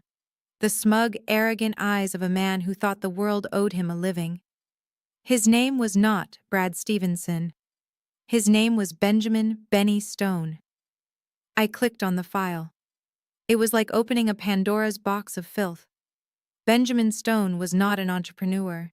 He was a career criminal. I read the charges. 2018, grand larceny. 2019, wire fraud. 2021, identity theft. He had a pattern. He would find women, usually successful, vulnerable women, or women with ambitious but dim-witted families. He would charm them. He would promise them the world. He would set up fake investment opportunities, usually involving gold or real estate or now crypto. He would take their money, and then he would vanish. There was an active warrant for his arrest issued 6 months ago in Florida. He had skipped bail on a $100,000 bond. He was a fugitive. I leaned back in my Herman Miller chair and let out a long, slow breath. Tanisha was not his partner. She was his mark. He had married her not because he loved her, but because he knew her brother was married to me. He had done his research. He knew about Zora Jenkins. He knew about the real estate empire. He saw Tanisha as the side door into my vault. And he was right. It had worked. I looked at the transaction history on my screen again. The $100,000 Jamal had stolen. The transfer had gone to an LLC called Future Tech Holdings. I ran the LLC. It was registered in Nevada 2 days before the transfer. The registered agent was a P.O. box in Las Vegas. But the bank account associated with it was local. It was a credit union in Decatur. I called my contact at the credit union. Her name was Sarah. We went to Spelman together. It was Sunday, but she answered. "Sarah, I need a favor," I said, my voice raspy. "I need to know the activity on an account. I have the routing number. It is related to a theft from my daughter's trust." "Say no more, Zora," Sarah said. She typed for a moment. I heard the clicking of keys. "Zora, this account was opened on Friday," she said. "A wire hit it yesterday for $100K. And then..." "Wow. And then what, Sarah?" "And then it was drained," she said. "Immediately. There were 4 outgoing wires. 20,000 to a casino in the Bahamas, 30,000 to a luxury car dealership in Miami, 40,000 to a known loan shark collection agency in Tampa, and 10,000 withdrawn in cash at a branch in Buckhead yesterday afternoon." "He paid his debts," I whispered. "He did not invest a dime. He took my daughter's college money and paid off the people who were probably threatening to break his legs. And the 10,000 cash. That was his walking around money. That was the money he used to buy the suit he wore to my house. That was the money he used to buy dinner while my husband begged me for forgiveness." I thanked Sarah and hung up. I printed everything: the mugshot, the warrant, the bank transfer records, the LLC registration. Then I turned my attention to Jamal, my husband, the man who claimed he was a victim of pressure. I pulled his credit report. It was a sea of red. He had 3 credit cards I did not know about, all maxed out. He had taken a personal loan 6 months ago for $20,000. Where did the money go? I looked at the statements. Luxury dinners, designer clothes. A lease on a Porsche that he kept in a storage unit I did not know about. He was not just weak. He was living a double life. He was trying to keep up with me, trying to look like a millionaire on a mid-level manager's salary. And when the debt got too deep, he stole from the easiest target he could find. An orphan. His stepdaughter. I felt a cold rage settle in my stomach. It was heavier than grief. It was sharper than betrayal. Jamal had committed wire fraud. By moving money from a trust fund across state lines into a fake LLC, he had committed a federal crime. And because Amara was a minor, and I was the custodian, his unauthorized access was embezzlement. He was not just a bad husband. He was a felon. I organized the papers into a neat stack. I put them in a manila folder. I labeled it the Jenkins Family Legacy. I looked at the clock. It was 10 a.m. Church service started at 11. The reconciliation meeting was at 1. I had time. I picked up my phone. I scrolled past the family group chat, which was currently silent. I scrolled past the missed calls from Tanisha. I stopped at a number I had not called in 2 years. Special Agent David Ross, FBI White Collar Crimes Division. David and I had dated briefly in our 20s before I met Jamal. We had parted ways amicably because our careers were too demanding. We still grabbed lunch once a year. He was a good man, a serious man, and he hated con artists. I pressed call. Zora David answered on the second ring. "To what do I owe the pleasure on a Sunday morning?" "David," I said, my voice steady, "I have a gift for you." "A gift?" he asked. I can hear the smile in his voice. "Is it those Hawks tickets again?" "Better," I said. How would you like to pick up a fugitive with an active warrant for wire fraud and grand larceny? He is a flight risk, and he has about $10,000 cash in his pocket. David's tone shifted instantly. He dropped the playful banter. Who is he, Zora? His name is Benjamin Stone, but he goes by Brad Stevenson. He is currently sitting in the front pew at First Ebenezer Baptist Church in Buckhead. There was a silence on the line, then the sound of papers shuffling. Benny Stone, David said. We have been looking for him for 8 months. He ran a Ponzi scheme in Boca Raton, took retirees for $2 million. Are you sure it is him? I just emailed you his mugshot and his current bank activity, I said. He just laundered $100,000 of stolen trust fund money through a shell company yesterday. I heard David whistle low and sharp. That is federal, Zora. That is my jurisdiction. I know, I said. That is why I called you. Are you at the church? David asked. I am heading there now, I said. There is a meeting after the service. He will be there. His wife will be there. And his accomplice will be there. Accomplice? David asked. My husband, I said. The words tasted like ash. Jamal Jenkins. He facilitated the transfer. He stole the money from my daughter's account. David paused. Zora, are you sure? That is your husband. I am sure, David. He confessed to me last night. I have it on video. I will have a team there in 20 minutes, David said. Do not approach them, Zora. Stone is desperate. If he knows the walls are closing in, he might run. He won't run, I said, looking at the mirror, checking my lipstick. He thinks he won. He thinks he is about to get another $50,000 from me today. He is waiting for his payday. Sit tight, Zora, David said. We are rolling out. I hung up. I stood up and walked to the window. Amara was in the garden playing with the dog. She looked happy. She looked innocent. She did not know that her college fund was gone. She did not know that her stepfather was a criminal. I would get the money back. My insurance would cover fraud. I would sell the house if I had to. I would work until my fingers bled. She would go to college. She would have the world. But Jamal, and Brad, and Mama Clawudette. They were about to learn a very expensive lesson. I picked up the folder. I picked up my purse. I walked downstairs. I got into my car and drove toward the church. The sun was shining. The birds were singing. It was a beautiful day for a reckoning. I pulled into the church parking lot. It was packed. I saw Jamal's car. I saw the rental Mercedes Brad drove. I parked my Range Rover right in front of the entrance in the spot reserved for visitors. I wanted them to see me coming. I checked my makeup in the rearview mirror. I looked perfect. I looked like money. I looked like the woman they tried to break. I stepped out of the car. My heels crunched on the gravel. I walked up the steps of the church. The sound of the choir singing Amazing Grace drifted through the heavy oak doors. It was ironic, because there would be no grace today, not for them. I pushed the doors open and walked into the sanctuary. The sanctuary of First Ebenezer Baptist Church was a cavernous space filled with the scent of expensive perfume, old wood polish, and the heavy, suffocating weight of judgment.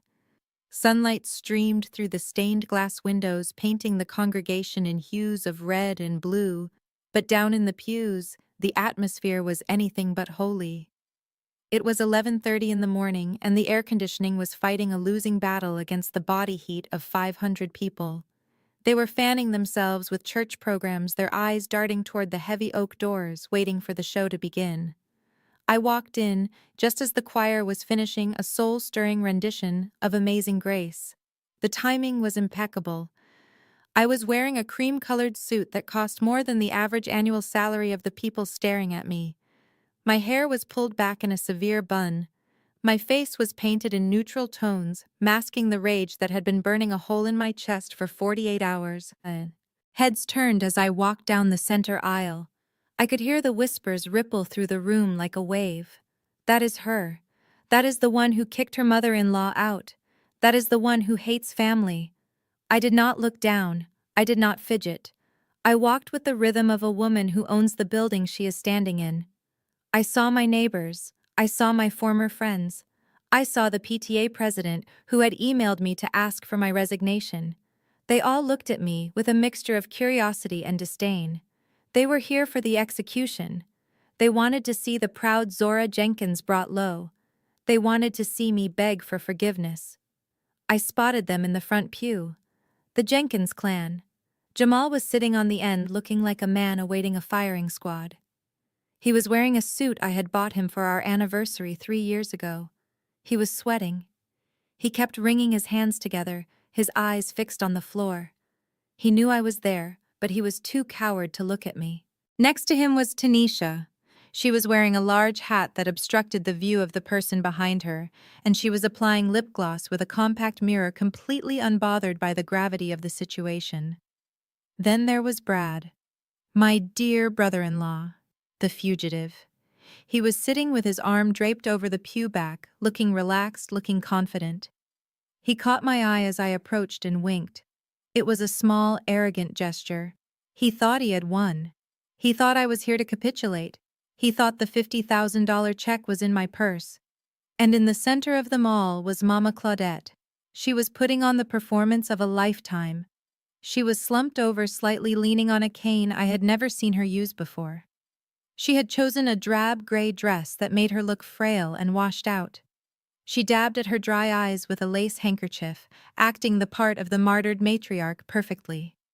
I took a seat 3 rows back on the opposite side. I crossed my legs. I waited. Pastor Williams ascended the pulpit. He was a tall man with a booming voice and a penchant for dramatic pauses. He gripped the sides of the podium and looked out over his flock, his gaze lingering on me for a moment too long. Brothers and sisters, he began, his voice rumbling through the speakers. Today we are gathered not just to praise the Lord, but to heal a wound in our community. The scripture tells us that a house divided against itself cannot stand, and we have a house in our midst that is crumbling. Murmurs of amen rippled through the crowd. We have a mother, he continued, gesturing toward the front pew, who has been cast out into the wilderness. A mother who raised her children with love and sacrifice only to be treated with coldness in her twilight years. Claudette let out a soft, audible sob. Tanisha patted her back aggressively. Pastor Williams looked down at her with benevolent pity. Sister Claudette, would you like to share your testimony? Would you like to ask the congregation for their prayers? Claudette stood up slowly, leaning heavily on the cane. She trembled as she took the microphone the pastor offered. She looked out at the sea of faces, and for a split second, her eyes locked onto mine. There was no frailty in that look. It was pure malice. Thank you, Pastor, she said, her voice quavering.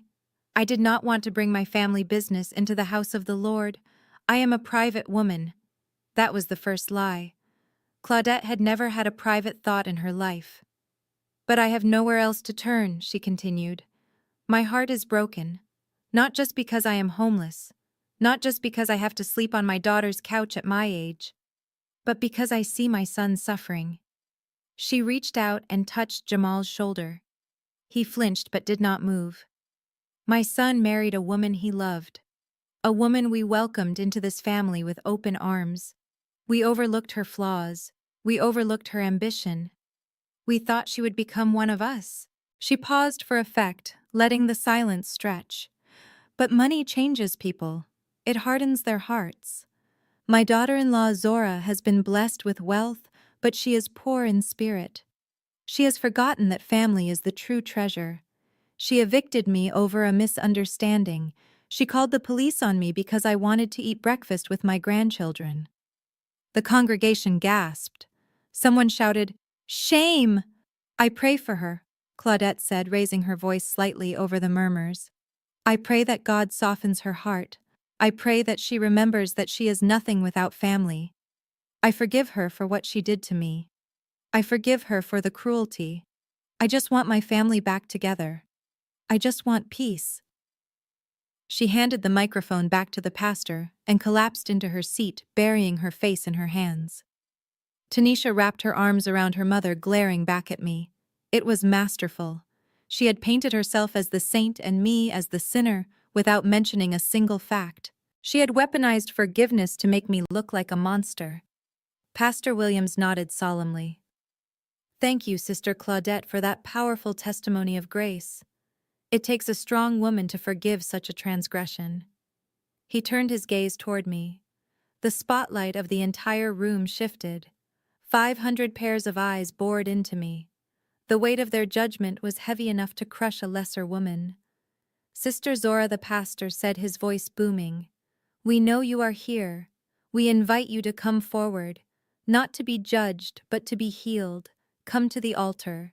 Humble yourself before God and your family. Ask for forgiveness so that this rift may be mended." This was the trap. This was the moment I was supposed to walk up there, cry, apologize, and write a check to make the awkwardness go away. This was the moment Jamal had begged me for. This was the moment Brad was banking on. I stood up. The sound of my movement was loud in the quiet church. I smoothed my skirt. I picked up my purse, which contained the folder of evidence. I walked into the aisle. Jamal turned around to look at me. His face was a mask of terror. He shook his head slightly, pleading with me with his eyes to just play the game. Just apologize, Zora. Just give them what they want. I walked past him. I did not even blink. I walked up the steps to the pulpit. Pastor Williams smiled a smug, satisfied smile. He thought he had won. He thought he had tamed the shrew. He held out the microphone, expecting me to take it and bow my head. I took the microphone, but I did not bow. I turned to face the congregation. I looked at the faces of the people who had judged me based on a 30-second TikTok video. I looked at the women who had whispered about my ambition. I looked at the men who were intimidated by my success. Then I looked down at the front pew. Brad was grinning. He leaned over to Tanisha and whispered something. I knew what he was saying. Payday. I took a deep breath. The air in the church was stale, recycled, and full of lies. "Thank you, Pastor," I said, my voice clear and steady, echoing off the vaulted ceiling. "I appreciate the invitation to speak. You talk about truth. You talk about healing. You talk about family being the most important thing in the eyes of God." I paused. The room was dead silent. "I agree," I continued. "Family is sacred. And because it is sacred, it must be protected. It must be protected from lies. It must be protected from theft. And it must be protected from wolves who wear the clothing of sheep." Claudette stopped crying. She looked up sharply. This was not the script. "I have listened to my mother-in-law speak about forgiveness," I said, walking to the edge of the stage. "She says she forgives me for evicting her. She says I let money harden my heart." I looked directly at Claudette, but she forgot to mention why she was evicted. She forgot to mention that she used my credit card to buy $5,000 worth of gifts for her biological grandchildren while handing my daughter an empty box and telling her she did not belong in this family because she did not share the Jenkins blood. A ripple of shock went through the room. That part had been conveniently left out of the viral video. She forgot to mention that she has lived in my home for 6 months without contributing a dime while I paid off her tax liens to keep her out of prison 5 years ago. Claudette stood up. She forgot her cane. "You are lying," she screamed. "Pastor, stop her. She is disrespecting me in the house of the Lord." "Sit down, Claudette," I said, my voice cracking like a whip. "I am not finished." Brad stood up now, his face red. "This is inappropriate. We are leaving." "Come on, Tanisha. Grab your mom." "Sit down, Brad," I said. "Or should I call you Benjamin?" Brad froze. He looked at me, and for the first time I saw the arrogance vanish, replaced by the cold, hard fear of a man who knows his cover is blown. "Who is Benjamin?" Pastor Williams asked, confused. I turned to the projection booth at the back of the balcony. Kevin was there. I could not see him, but I knew he was ready. "Pastor," I said, "you asked for the truth. Words can be twisted, memories can be selective, but the camera does not lie. I asked your technical team to help me prepare a visual testimony. If we are going to heal, we need to see the wound." I nodded to the back of the room. Kevin hit play. The massive screens on either side of the pulpit, usually reserved for hymn lyrics and announcements, flickered to life. The audio system crackled, and then the sound of my living room filled the church. The video was crystal clear. It was dated Friday night. On the screen, Brad was sitting on my couch, feet on the table, holding a glass of my wine. Tanisha was laughing. "Man, she is so stupid," Brad's voice boomed through the sanctuary. "I cannot believe she bought the crypto story. Jamal is weak, man. He is terrified of her. I told him if he gets me $50K, I will cut him in on the next scam." The congregation gasped. On the screen, Tanisha laughed. "Just get the money, baby. I need a new car. Zora does not need it. She thinks she is better than us just because she can read a contract. She is just a bank account with legs." Then the video cut to the kitchen. Saturday morning. Mama Claudette was at the stove. "She is not going to kick us out," she was saying to Jamal. "She is too worried about what people think. Just take the money from that little girl's college fund. What is her name? Amara. She does not need college. She is not a real Jenkins.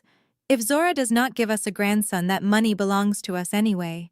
It is reparations for putting up with her attitude." The video ended. The screens went black. The silence in the church was heavier than stone. It was the silence of a truth so ugly, it sucked the oxygen out of the room. I looked down at the front pew. Jamal was weeping silently, his head in his hands. Tanisha was staring at the screen, her mouth open in horror. Mama Claudette had collapsed back into the pew, her face gray. But Brad, Benjamin, he was looking at the side exit. He was calculating the distance. He was getting ready to run. I spoke into the microphone one last time. "God knows my heart," I said. "And now, so do you." Just as I put the microphone down, the side doors of the sanctuary burst open. It was not the ushers. It was men in windbreakers with bold yellow letters on the back. FBI. And behind them, Officer Miller and the Atlanta Police Department. Special Agent David Ross walked down the aisle, his eyes locked on the man in the front pew. "Benjamin Stone," he shouted, his voice echoing off the walls. "Federal agents, do not move. You are under arrest." The church erupted into chaos. People were screaming. Deacons were trying to maintain order. But I just stood on the stage and watched. I watched as Brad tried to scramble over the pew only to be tackled by 2 agents. I watched as they cuffed his hands behind his back. I watched as Officer Miller walked up to Jamal. "Jamal Jenkins," he said, pulling out his handcuffs. "You are under arrest for embezzlement and theft of a minor's trust funds. Stand up." Jamal looked at me. He looked at me with eyes that begged for salvation. He wanted me to save him one last time. He wanted me to be the wife who fixed everything. I looked at him, and I turned my back. I walked down the steps of the pulpit, past the screaming mother-in-law, past the crying sister-in-law, past the husband in handcuffs. I walked down the center aisle, my head held high. The congregation parted for me like the Red Sea. They did not whisper anymore. They stared with awe and fear. I walked out of the heavy oak doors into the bright sunlight. I took a deep breath of clean air. It was done. The truth had been told. The bill had been paid, and the trash had been taken out. Kevin hit the enter key in the projection booth, and the massive screen behind the pulpit, usually reserved for scripture verses and announcements about the potluck dinner, flickered to life. The audio system crackled for a split second before the surround sound speakers filled the sanctuary with the high-fidelity recording of my living room. The image was crisp. It was high definition. It was undeniable. The timestamp in the corner read, Friday 11:42 p.m. The first face to fill the screen was Brad. He was sprawled on my Italian leather sofa, feet up on the coffee table, holding a glass of my vintage Bordeaux. He was laughing into his phone on a video call with someone the congregation could not see. "Man, you should see these people," Brad's voice boomed through the church, echoing off the vaulted ceilings. It was louder than the choir had been.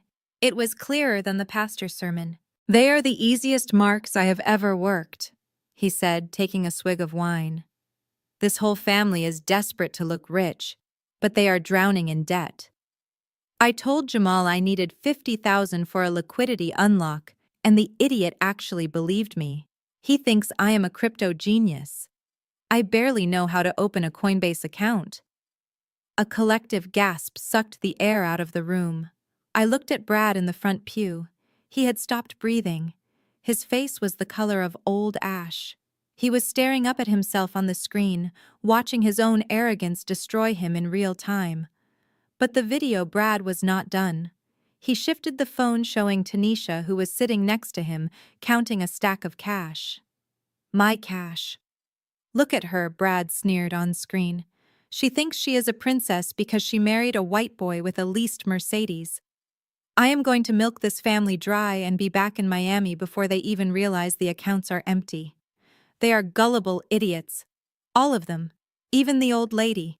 She thinks I am listening to her stories about the good old days. I am just waiting for her to sign over her life insurance policy." The gasp in the church turned into a low rumble of outrage. The deacons in the corner stood up. The ushers looked like they were ready to storm the pew. Mama Claudette was staring at the screen, her hand covering her mouth, her eyes wide with betrayal. She had championed Brad, she had defended him, and now 500 people were watching him call her a mark. But I was not finished. "Next clip, Kevin," I said into the microphone, my voice cutting through the rising noise.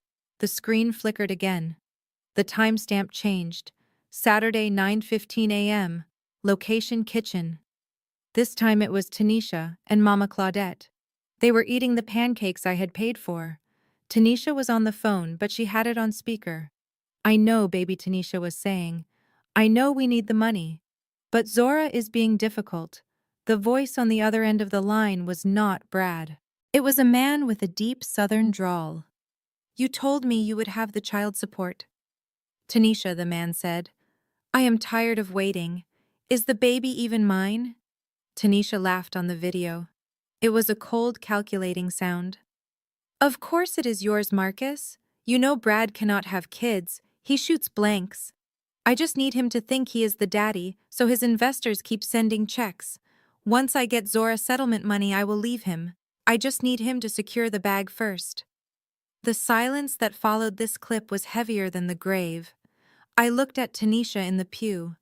She was frozen. She slowly turned her head to look at Brad. Brad was looking at her with a mixture of shock and murderous rage. His hands were clenched into fists. The narrative of their perfect power couple marriage had just disintegrated into a pile of lies, paternity fraud, and mutual usage. But the final clip was the one that would burn the house down. "Last one, Kevin," I said softly. The screen changed one last time.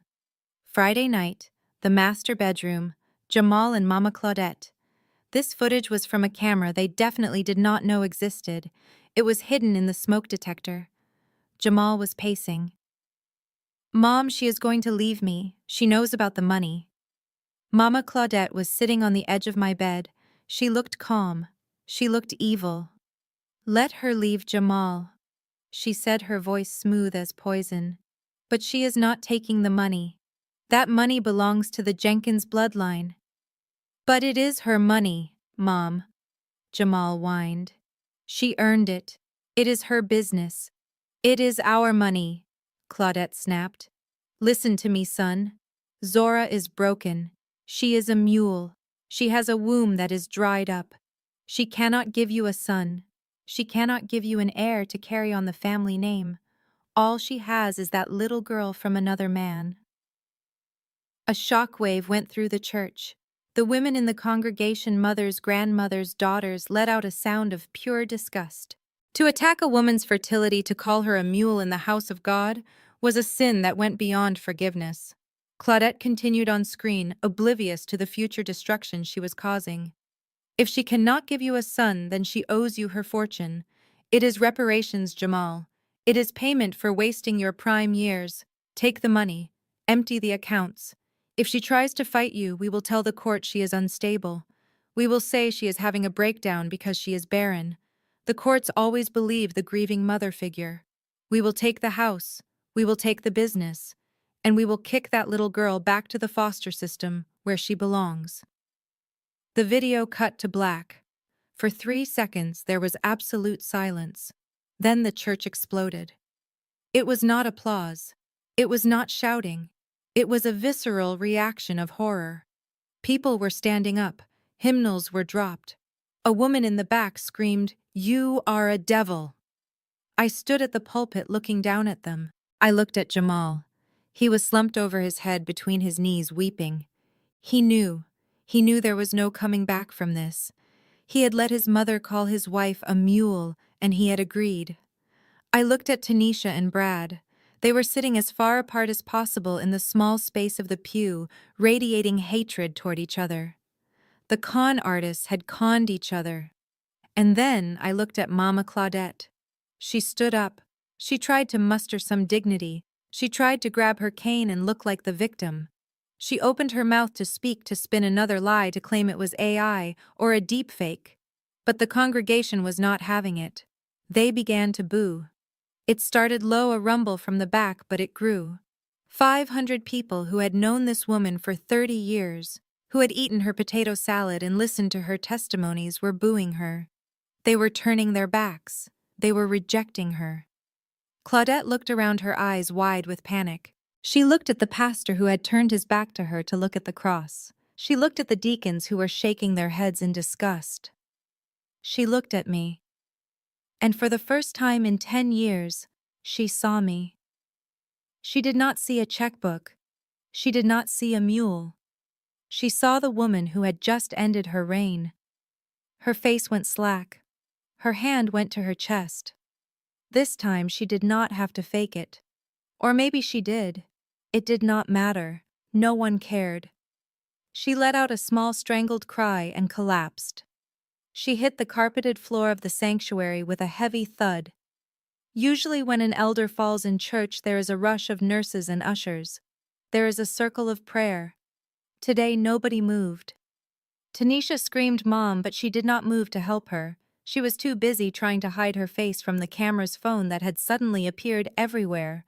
Brad did not move. He was staring at the exit, calculating his odds of making it to the door before the mob turned on him. I stood there at the pulpit, my hand resting on the wood.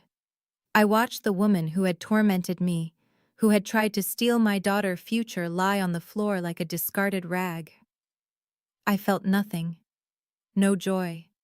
No sadness. Just the cold, clean feeling of a transaction completed. Pastor Williams finally turned back around. He looked at the chaos. He looked at the screen, which was now black. He looked at me. He walked over to the pulpit. He did not ask for an apology. He did not ask for reconciliation. He took the microphone from my hand. "Sister Zora," he said, his voice shaking slightly, "the truth has indeed set us free today." He looked down at the front pew. "Ushers," he said, "please clear the sanctuary, and someone call an ambulance for Sister Claudette. But let us pray for her soul first, because her reputation is already dead."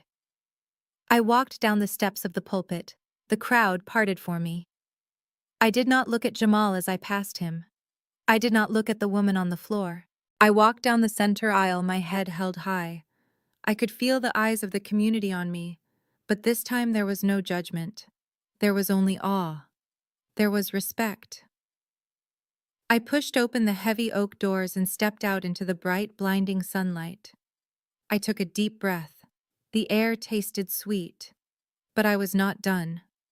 The video was just the opening statement. The closing argument was waiting in the parking lot with a badge and a pair of handcuffs.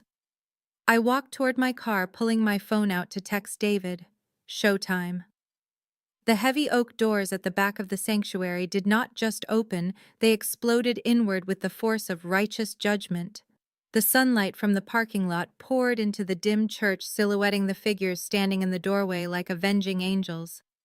But these angels were not carrying trumpets. They were carrying federal badges and Glocks. Special Agent David Ross stepped into the aisle, his face set in a mask of grim determination. He was flanked by 4 other agents wearing navy blue windbreakers with bold yellow letters that spelled out FBI. Behind them, Officer Miller and two uniformed Atlanta police officers blocked the exits. The congregation turned as one body.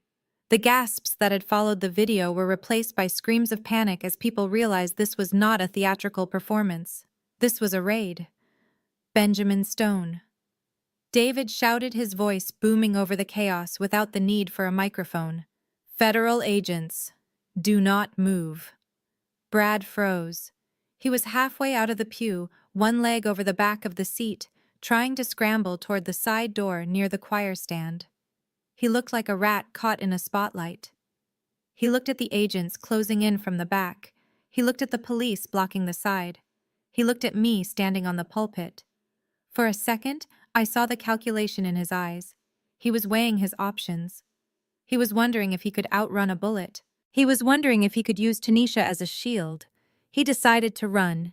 He vaulted over the pew, shoving Tanisha aside so hard she fell into the aisle. He sprinted toward the stained glass window, probably thinking he could crash through it like an action movie star. He made it 3 steps. 2 agents tackled him before he even reached the altar.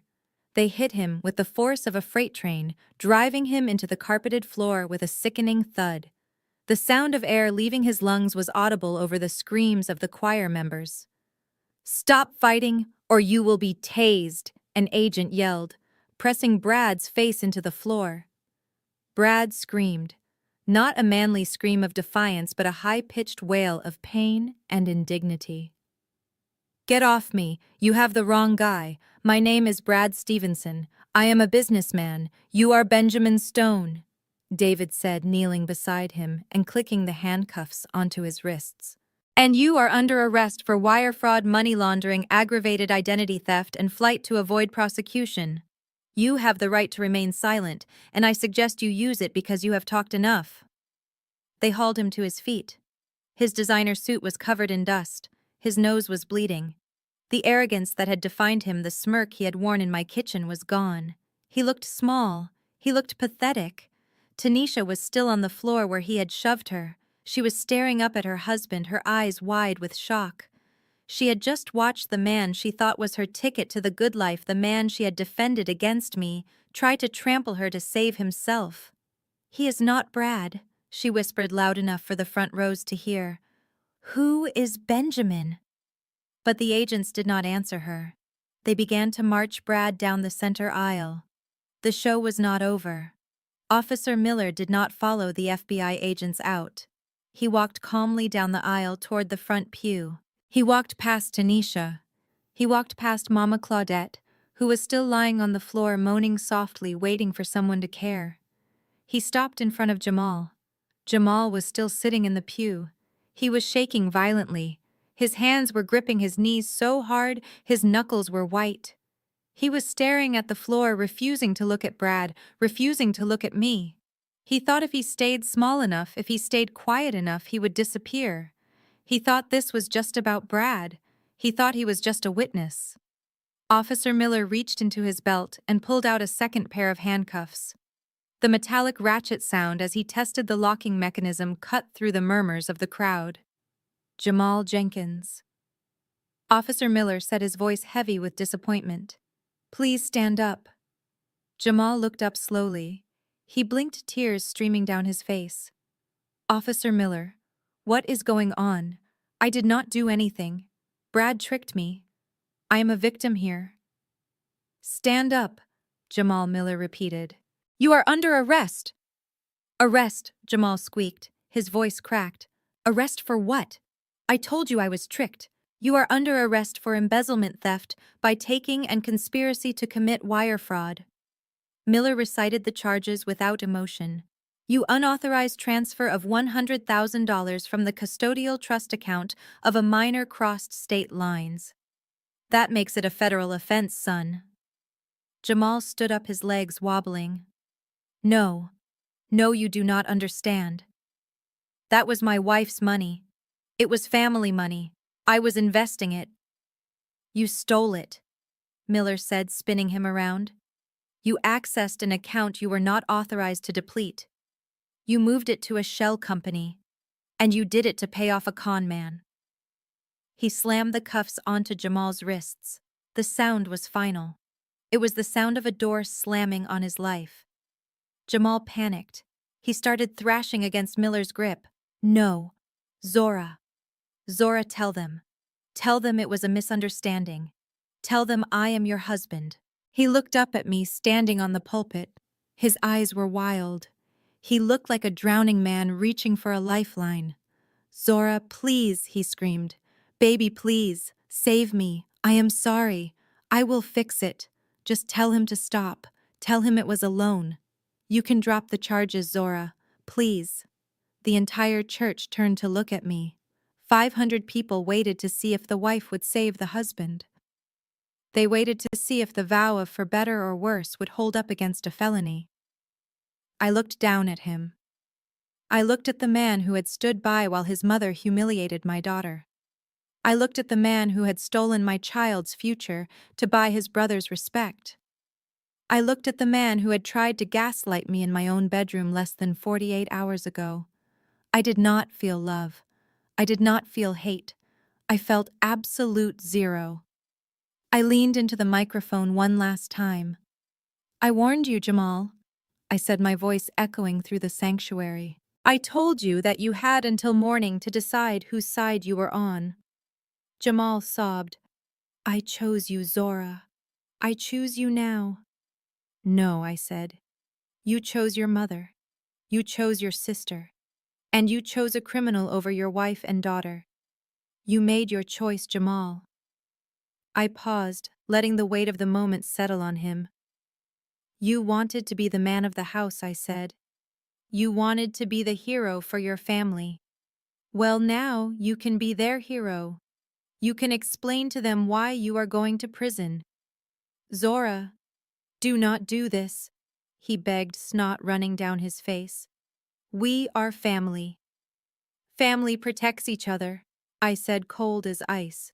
You robbed us. I looked at Officer Miller and nodded. Get him out of here. Miller shoved Jamal forward. Jamal stumbled, weeping loudly, his cries echoing off the stained glass windows.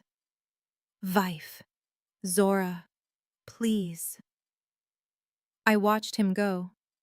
I watched as they dragged him down the aisle, following the path Brad had just taken. The congregation shrank back from him as he passed. The men shook their heads. The women clutched their purses. The shame was absolute. As they dragged him past Tanisha, she looked up. She did not look at her brother with sympathy. She looked at him with disgust. You idiot, she hissed at him. You got caught. Jamal looked at his sister, the golden child he had ruined his life to impress, and he finally saw her. He saw the selfishness. He saw the rot. But it was too late. Miller pushed him through the doors and into the waiting squad car. The sirens wailed outside, a mournful sound that signaled the end of the Jenkins dynasty. Inside the church, the silence returned, but it was different now. It was the silence of a battlefield after the slaughter. I looked down at the floor near the front pew. Mama Claudette was sitting up. She had recovered from her faint remarkably quickly once the handcuffs came out. She was staring at the empty doorway where her son had just vanished. She looked small. She looked old. The queen had lost her kingdom. Her favorite son was in chains. Her rich son-in-law was a fraud. Her daughter was a fool. She looked up at me.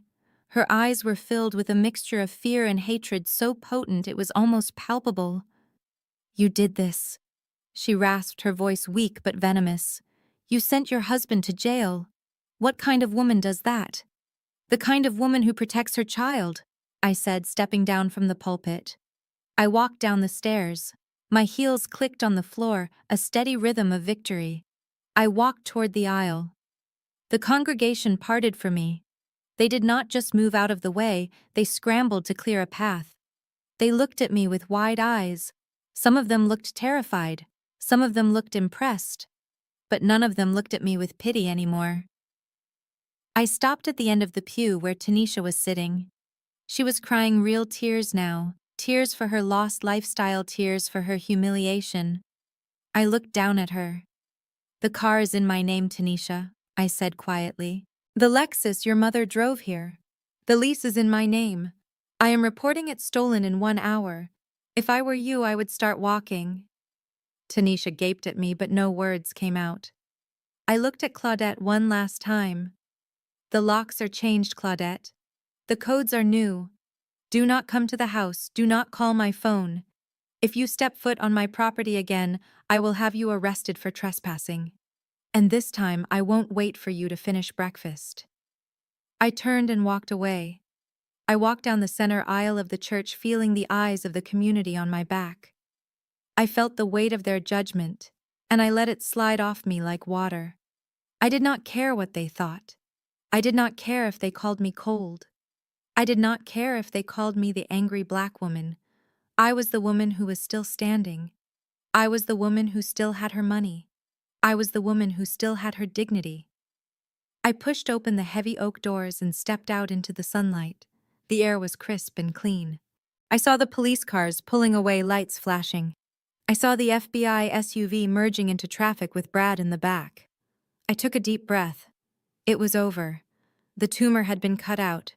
The infection was gone. I walked to my Range Rover.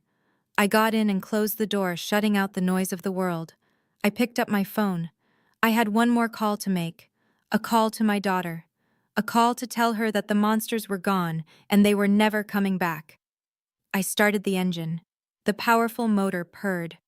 I put the car in drive and pulled out of the church parking lot, leaving the wreckage of my marriage in the rearview mirror where it belonged. The drive from the church to my estate in Buckhead was the shortest journey of my life, yet it felt like crossing a bridge between two different worlds. Behind me lay the ruins of the Jenkins dynasty, a smoldering pile of lies and criminal charges.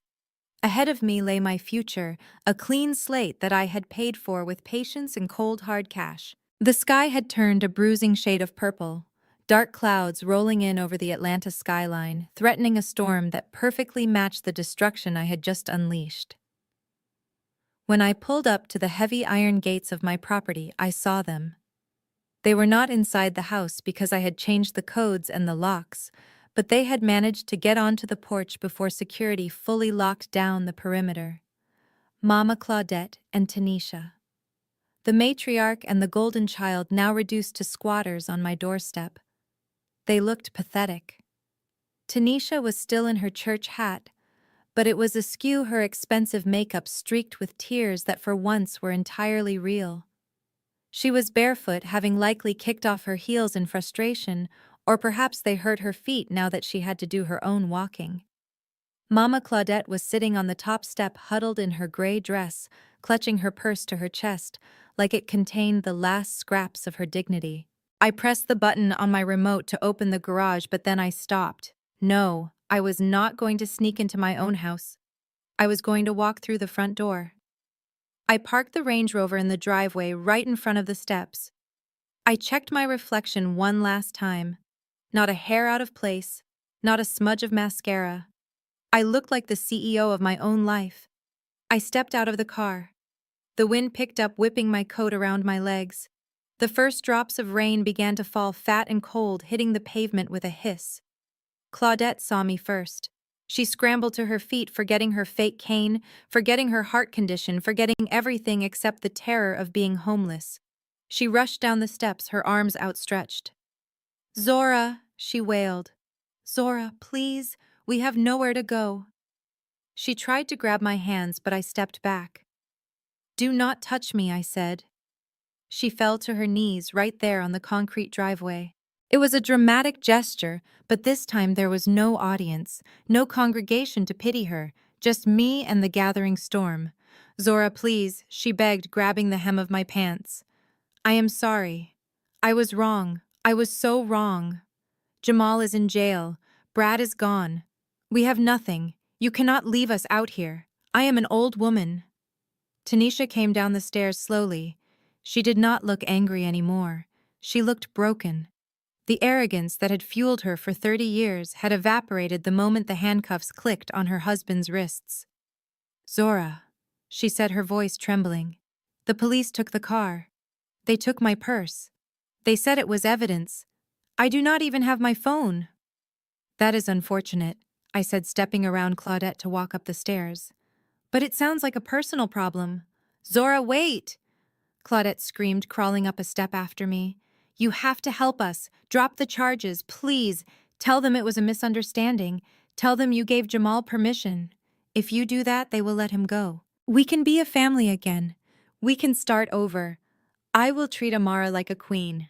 I promise. I will buy her anything she wants. I stopped on the landing. I looked down at them.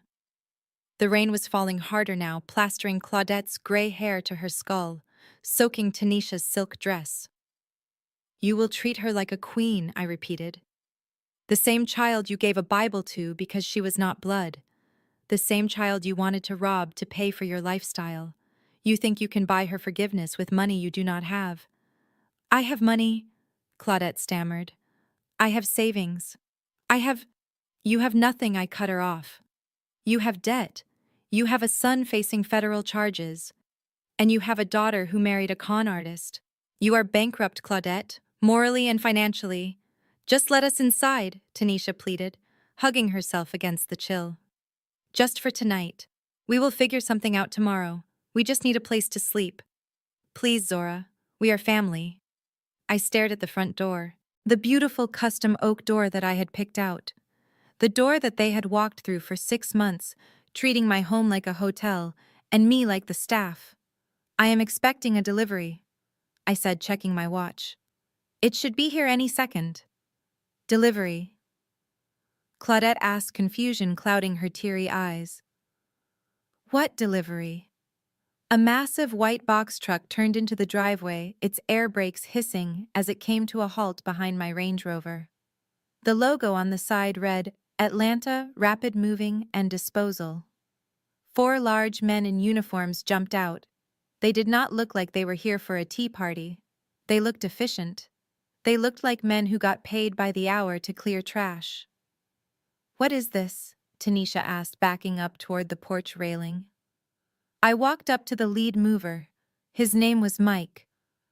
I had hired him an hour ago while I was driving back from the church. I paid extra for the Sunday emergency service. The guest house, I told Mike, pointing to the structure attached to the main garage. Everything inside. Clothes, furniture, electronics. Bag it! Bag it! Claudette shrieked, scrambling to her feet. What do you mean, bag it? Those are my things, my antiques, my furs. They are in my house, I said, and since you are trespassing, everything in that house is considered abandoned property. But because I am generous, I am having them bring it out to you. Mike nodded to his crew. They marched past Claudette and Tanisha, ignoring their screams, and headed straight for the guest house door. I punched in the code, unlocking it for them. No, stop, Tanisha yelled, running after them. My jewelry is in there. My shoes. I stood on the porch and watched. It took them less than 20 minutes. They did not pack boxes. They did not wrap things in bubble wrap. They used heavy-duty black contractor bags. They came out carrying the bags over their shoulders like Santa Claus in reverse. They dumped them on the wet driveway right at Claudette's feet. One bag burst open, spilling Tanisha's collection of designer shoes onto the asphalt. They were instantly soaked by the rain. My Louboutins. Tanisha wailed, diving into the pile, trying to shield the red soles from the water. Then came the furniture. They did not carry it gently. They dragged Claudette's favorite velvet armchair, the one she sat in while judging my parenting, out the door and left it in the rain. It began to soak up water, immediately turning a dark, soggy purple. Finally, Mike came out carrying a small plastic grocery bag. He looked at me. Found these on the counter, Mom, he said. Looked expensive, so we did not put them in the trash bags. He handed me the bag. I looked inside. 4 white boxes, still shrink-wrapped. The orange iPhone 17 Pro Maxes. The phones Claudette had bought with my money. The symbols of her preference. The tools of her exclusion. I took the bag. I walked over to where Claudette was kneeling by her wet armchair, sobbing into the velvet. Here, I said, dropping the bag onto her lap. You forgot these. She looked at the phones. She touched the plastic wrap. These cost $6,000. Correction, I said. They cost me $6,000. But since you put them on my card and I reported it stolen, they are technically evidence. But I do not want them. I do not want anything that you have touched. You are throwing them away. Tanisha gasped, looking at the phones like they were gold bars. I am returning them to their owner, I said. You wanted to give gifts, right? You wanted to show everyone how generous the Jenkins family is. Well, here you go. You can use them to call a lawyer. Oh wait, I canceled the service plan too. Claudette looked up at me. The rain was running down her face, mixing with her mascara, creating black tears that stained her cheeks. She looked old. She looked defeated. Zora, please, she whispered. I am begging you. Do not do this. Family is the most important thing. You said it yourself in the church. I looked at her. I looked at the woman who had made my life a misery for 8 years.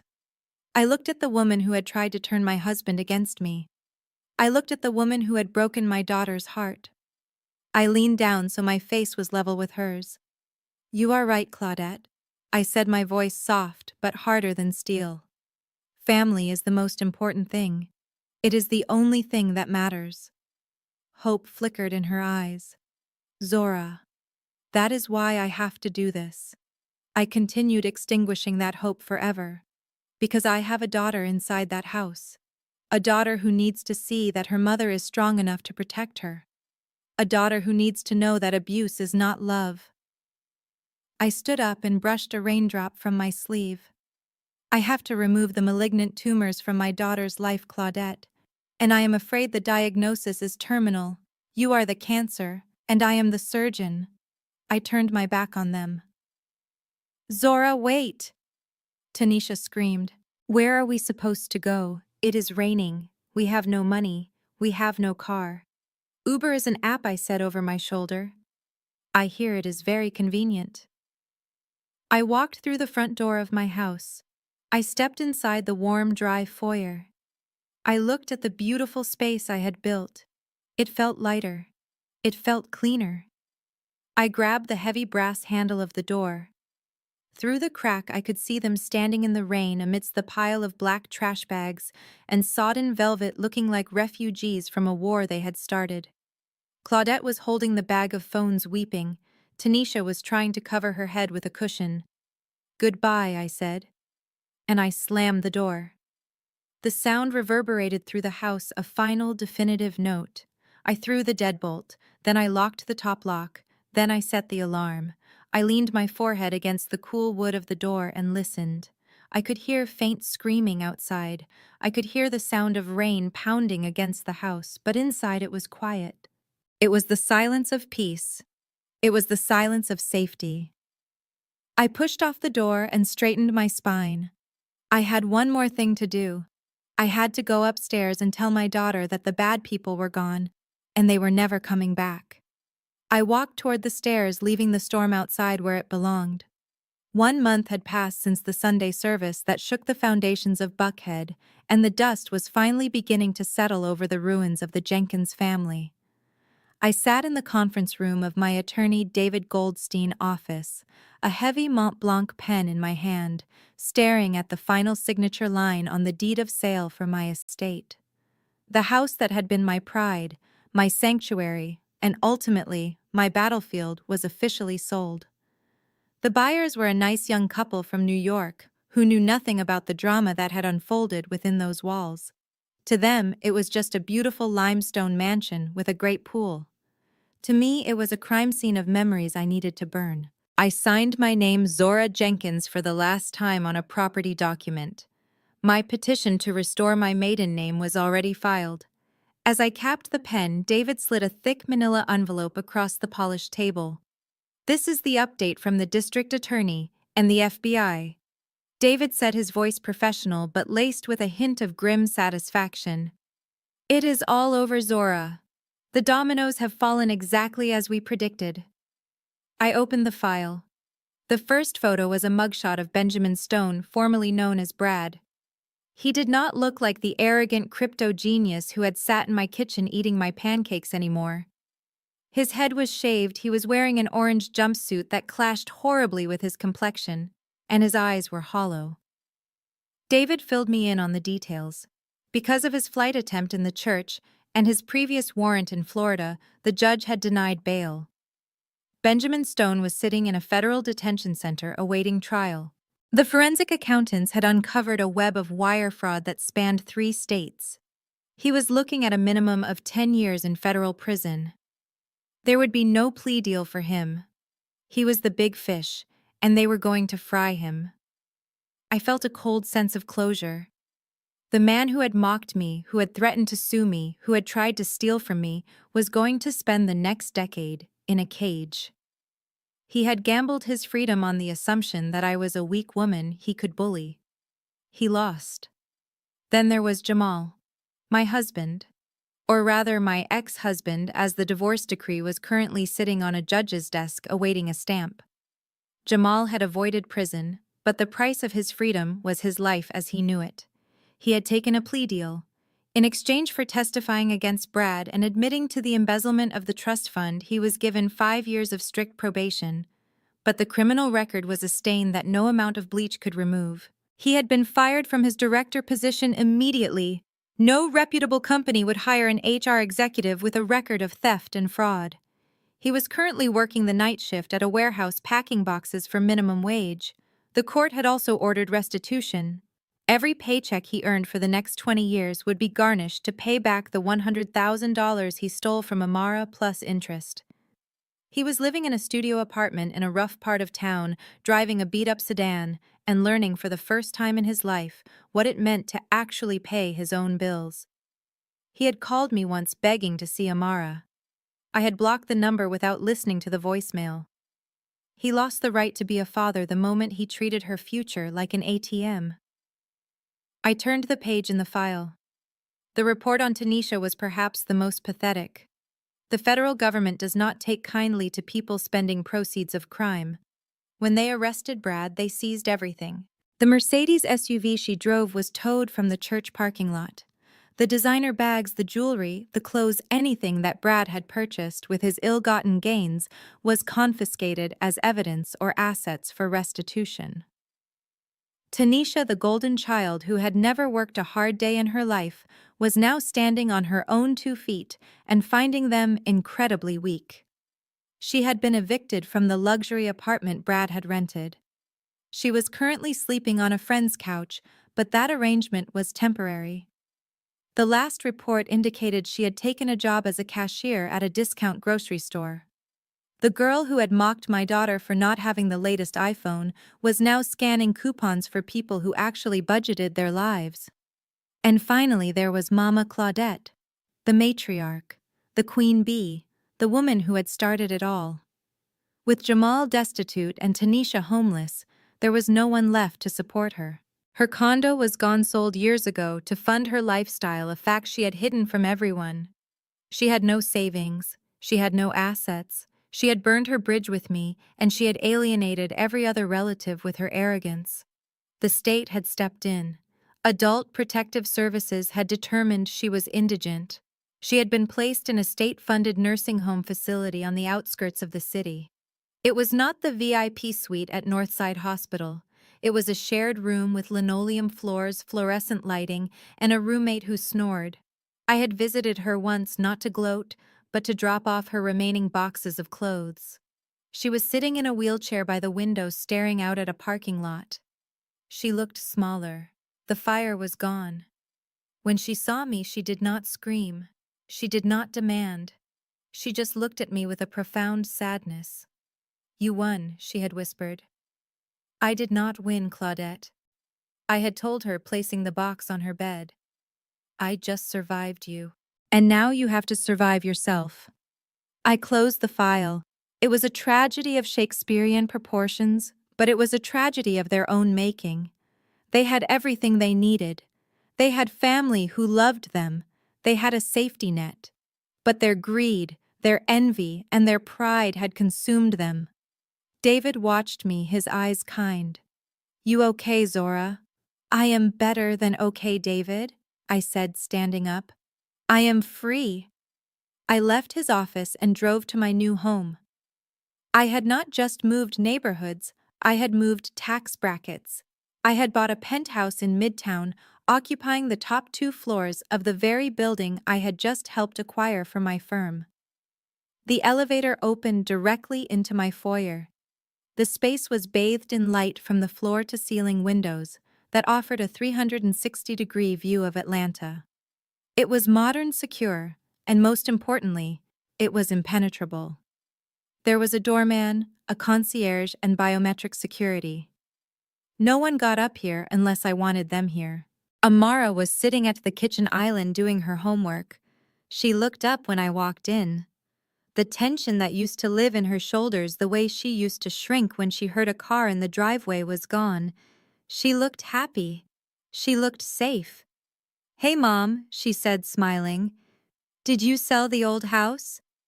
"I did, baby," I said, dropping my keys in a crystal bowl. "It is all gone."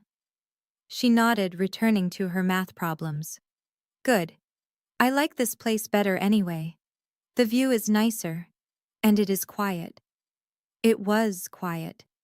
It was the quiet of peace, not the silence of secrets.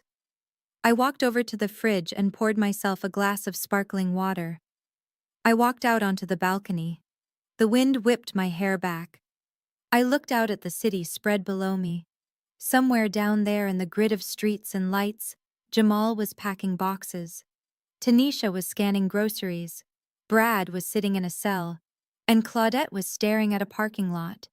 They were part of the landscape now, part of the past. They were lessons I had learned the hard way, but lessons I would never forget. I took a sip of water. It tasted crisp and clean. I had lost a husband. I had lost a family. But I had regained myself. And looking at my daughter safe inside our fortress in the sky, I knew I had made the trade of a lifetime. I turned my back on the city and walked back inside, closing the glass door behind me, shutting out the noise, shutting out the past, ready to live the life I had finally earned. The air in Paris tasted different than the air in Atlanta. It was lighter, crisp, with the scent of rain on cobblestones and fresh pastries wafting up from the bakery downstairs. I stood on the balcony of the suite at the Hotel Plaza Athénée, wrapped in a cashmere robe that cost more than my first car, looking out at the Eiffel Tower. It sparkled in the distance, a beacon of iron and light against the twilight sky. Behind me in the opulent living room of the suite, my daughter Amara was curled up on a velvet sofa. She was laughing. It was a genuine, full-bodied sound that I had not heard in months. The tension that used to live in her shoulders, the way she used to shrink whenever a door slammed or a voice was raised, had dissolved somewhere over the Atlantic Ocean. I walked back inside, closing the glass doors against the evening chill. A bottle of vintage Dom Perignon sat chilling in a silver bucket on the coffee table alongside a tiered tray of macarons. We were celebrating nothing and everything. We were celebrating freedom. Amara looked up as I sat down next to her. In her hands, she held a device that was a far cry from the empty box her grandmother had handed her on Christmas. It was an iPhone 17 Pro Max, but it was not the gaudy orange titanium that Mama Claudette had fought so hard to buy with stolen money. This phone was heavy. The casing had been replaced with 24-karat solid gold. On the back, engraved in elegant script, were the words, "Zora Jenkins, my legacy." It was excessive. It was ridiculous. And it was exactly the point. I wanted her to hold her worth in her hands. I wanted her to know that she was not an afterthought. She was the main event. "Look, Mom," Amara said, turning the screen toward me. She was video chatting with her best friend back in Atlanta, showing off the view of the tower. I smiled, watching her. She looked like a child again. The shadows under her eyes were gone. The fear that she did not belong, that she was not a real member of the family, had been replaced by the confidence of a girl who knew exactly who she was.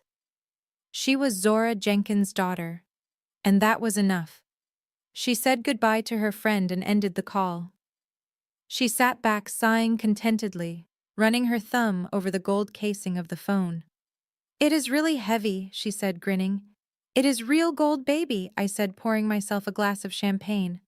Just like you, solid all the way through, no plating, no fakes. Amara giggled. She picked up a raspberry macaron and took a bite. Just then the phone in her hand buzzed. The laughter died in her throat. She looked at the screen. Her smile vanished, replaced by that old familiar look of anxiety. Her thumb hovered over the decline button, but she did not press it. She just stared at the name flashing on the display. "Mom," she whispered. I set my glass down. "What is it?" "It is Grandma," Amara said. "Grandma Claudette. She is calling me." I felt a flash of cold anger, not the hot rage of the church, but a precise, protective chill. I held out my hand. "Give it to me, Amara." She handed me the golden phone. I looked at the screen.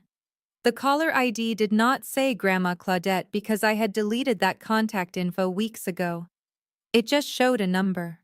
A landline number from the area code where the state nursing home was located. She must have bribed an orderly or stolen a phone from the nurses' station. Even in defeat, even in exile, she was still trying to reach out. She was still trying to pull us back into the mud. She probably wanted money. She probably wanted to guilt-trip Amara.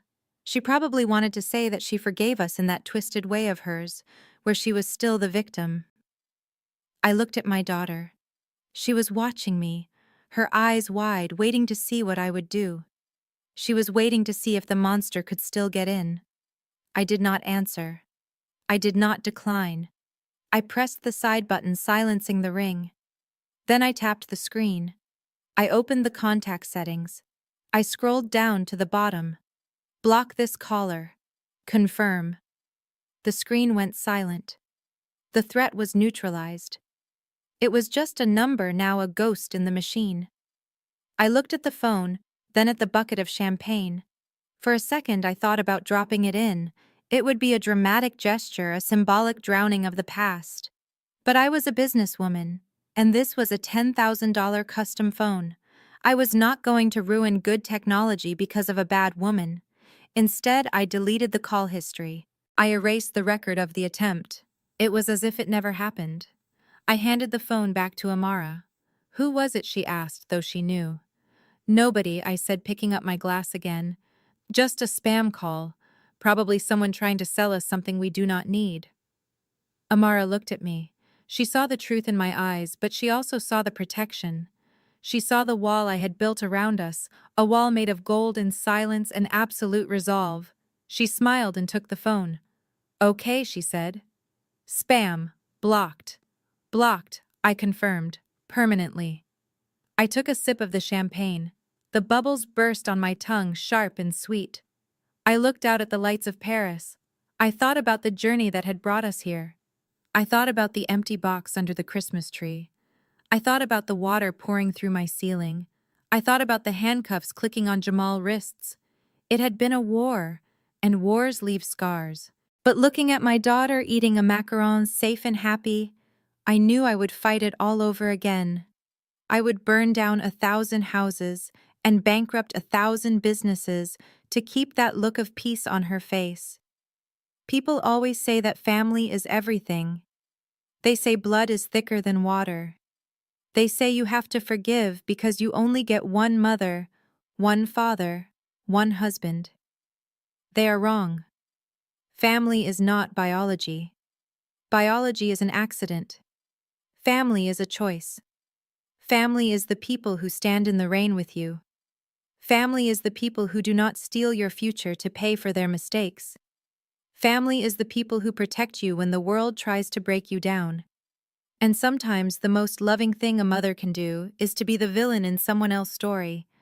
Sometimes you have to be the bad guy. You have to be the cold-hearted woman who evicts the elderly and sends her husband to jail. You have to be the one who slams the door and changes the locks. Because if you do not, you are teaching your child that abuse is acceptable. You are teaching her that love means letting people hurt you. I looked at Amara. "I love you, Mom," she said out of nowhere. "I love you too, baby," I said. And I meant it. I loved her enough to be toothless. I loved her enough to be hated by everyone else, so that she could be loved properly by me. So let them talk. Let them tell stories about the wicked Zora Jenkins in the nursing homes and the prison cells of Atlanta.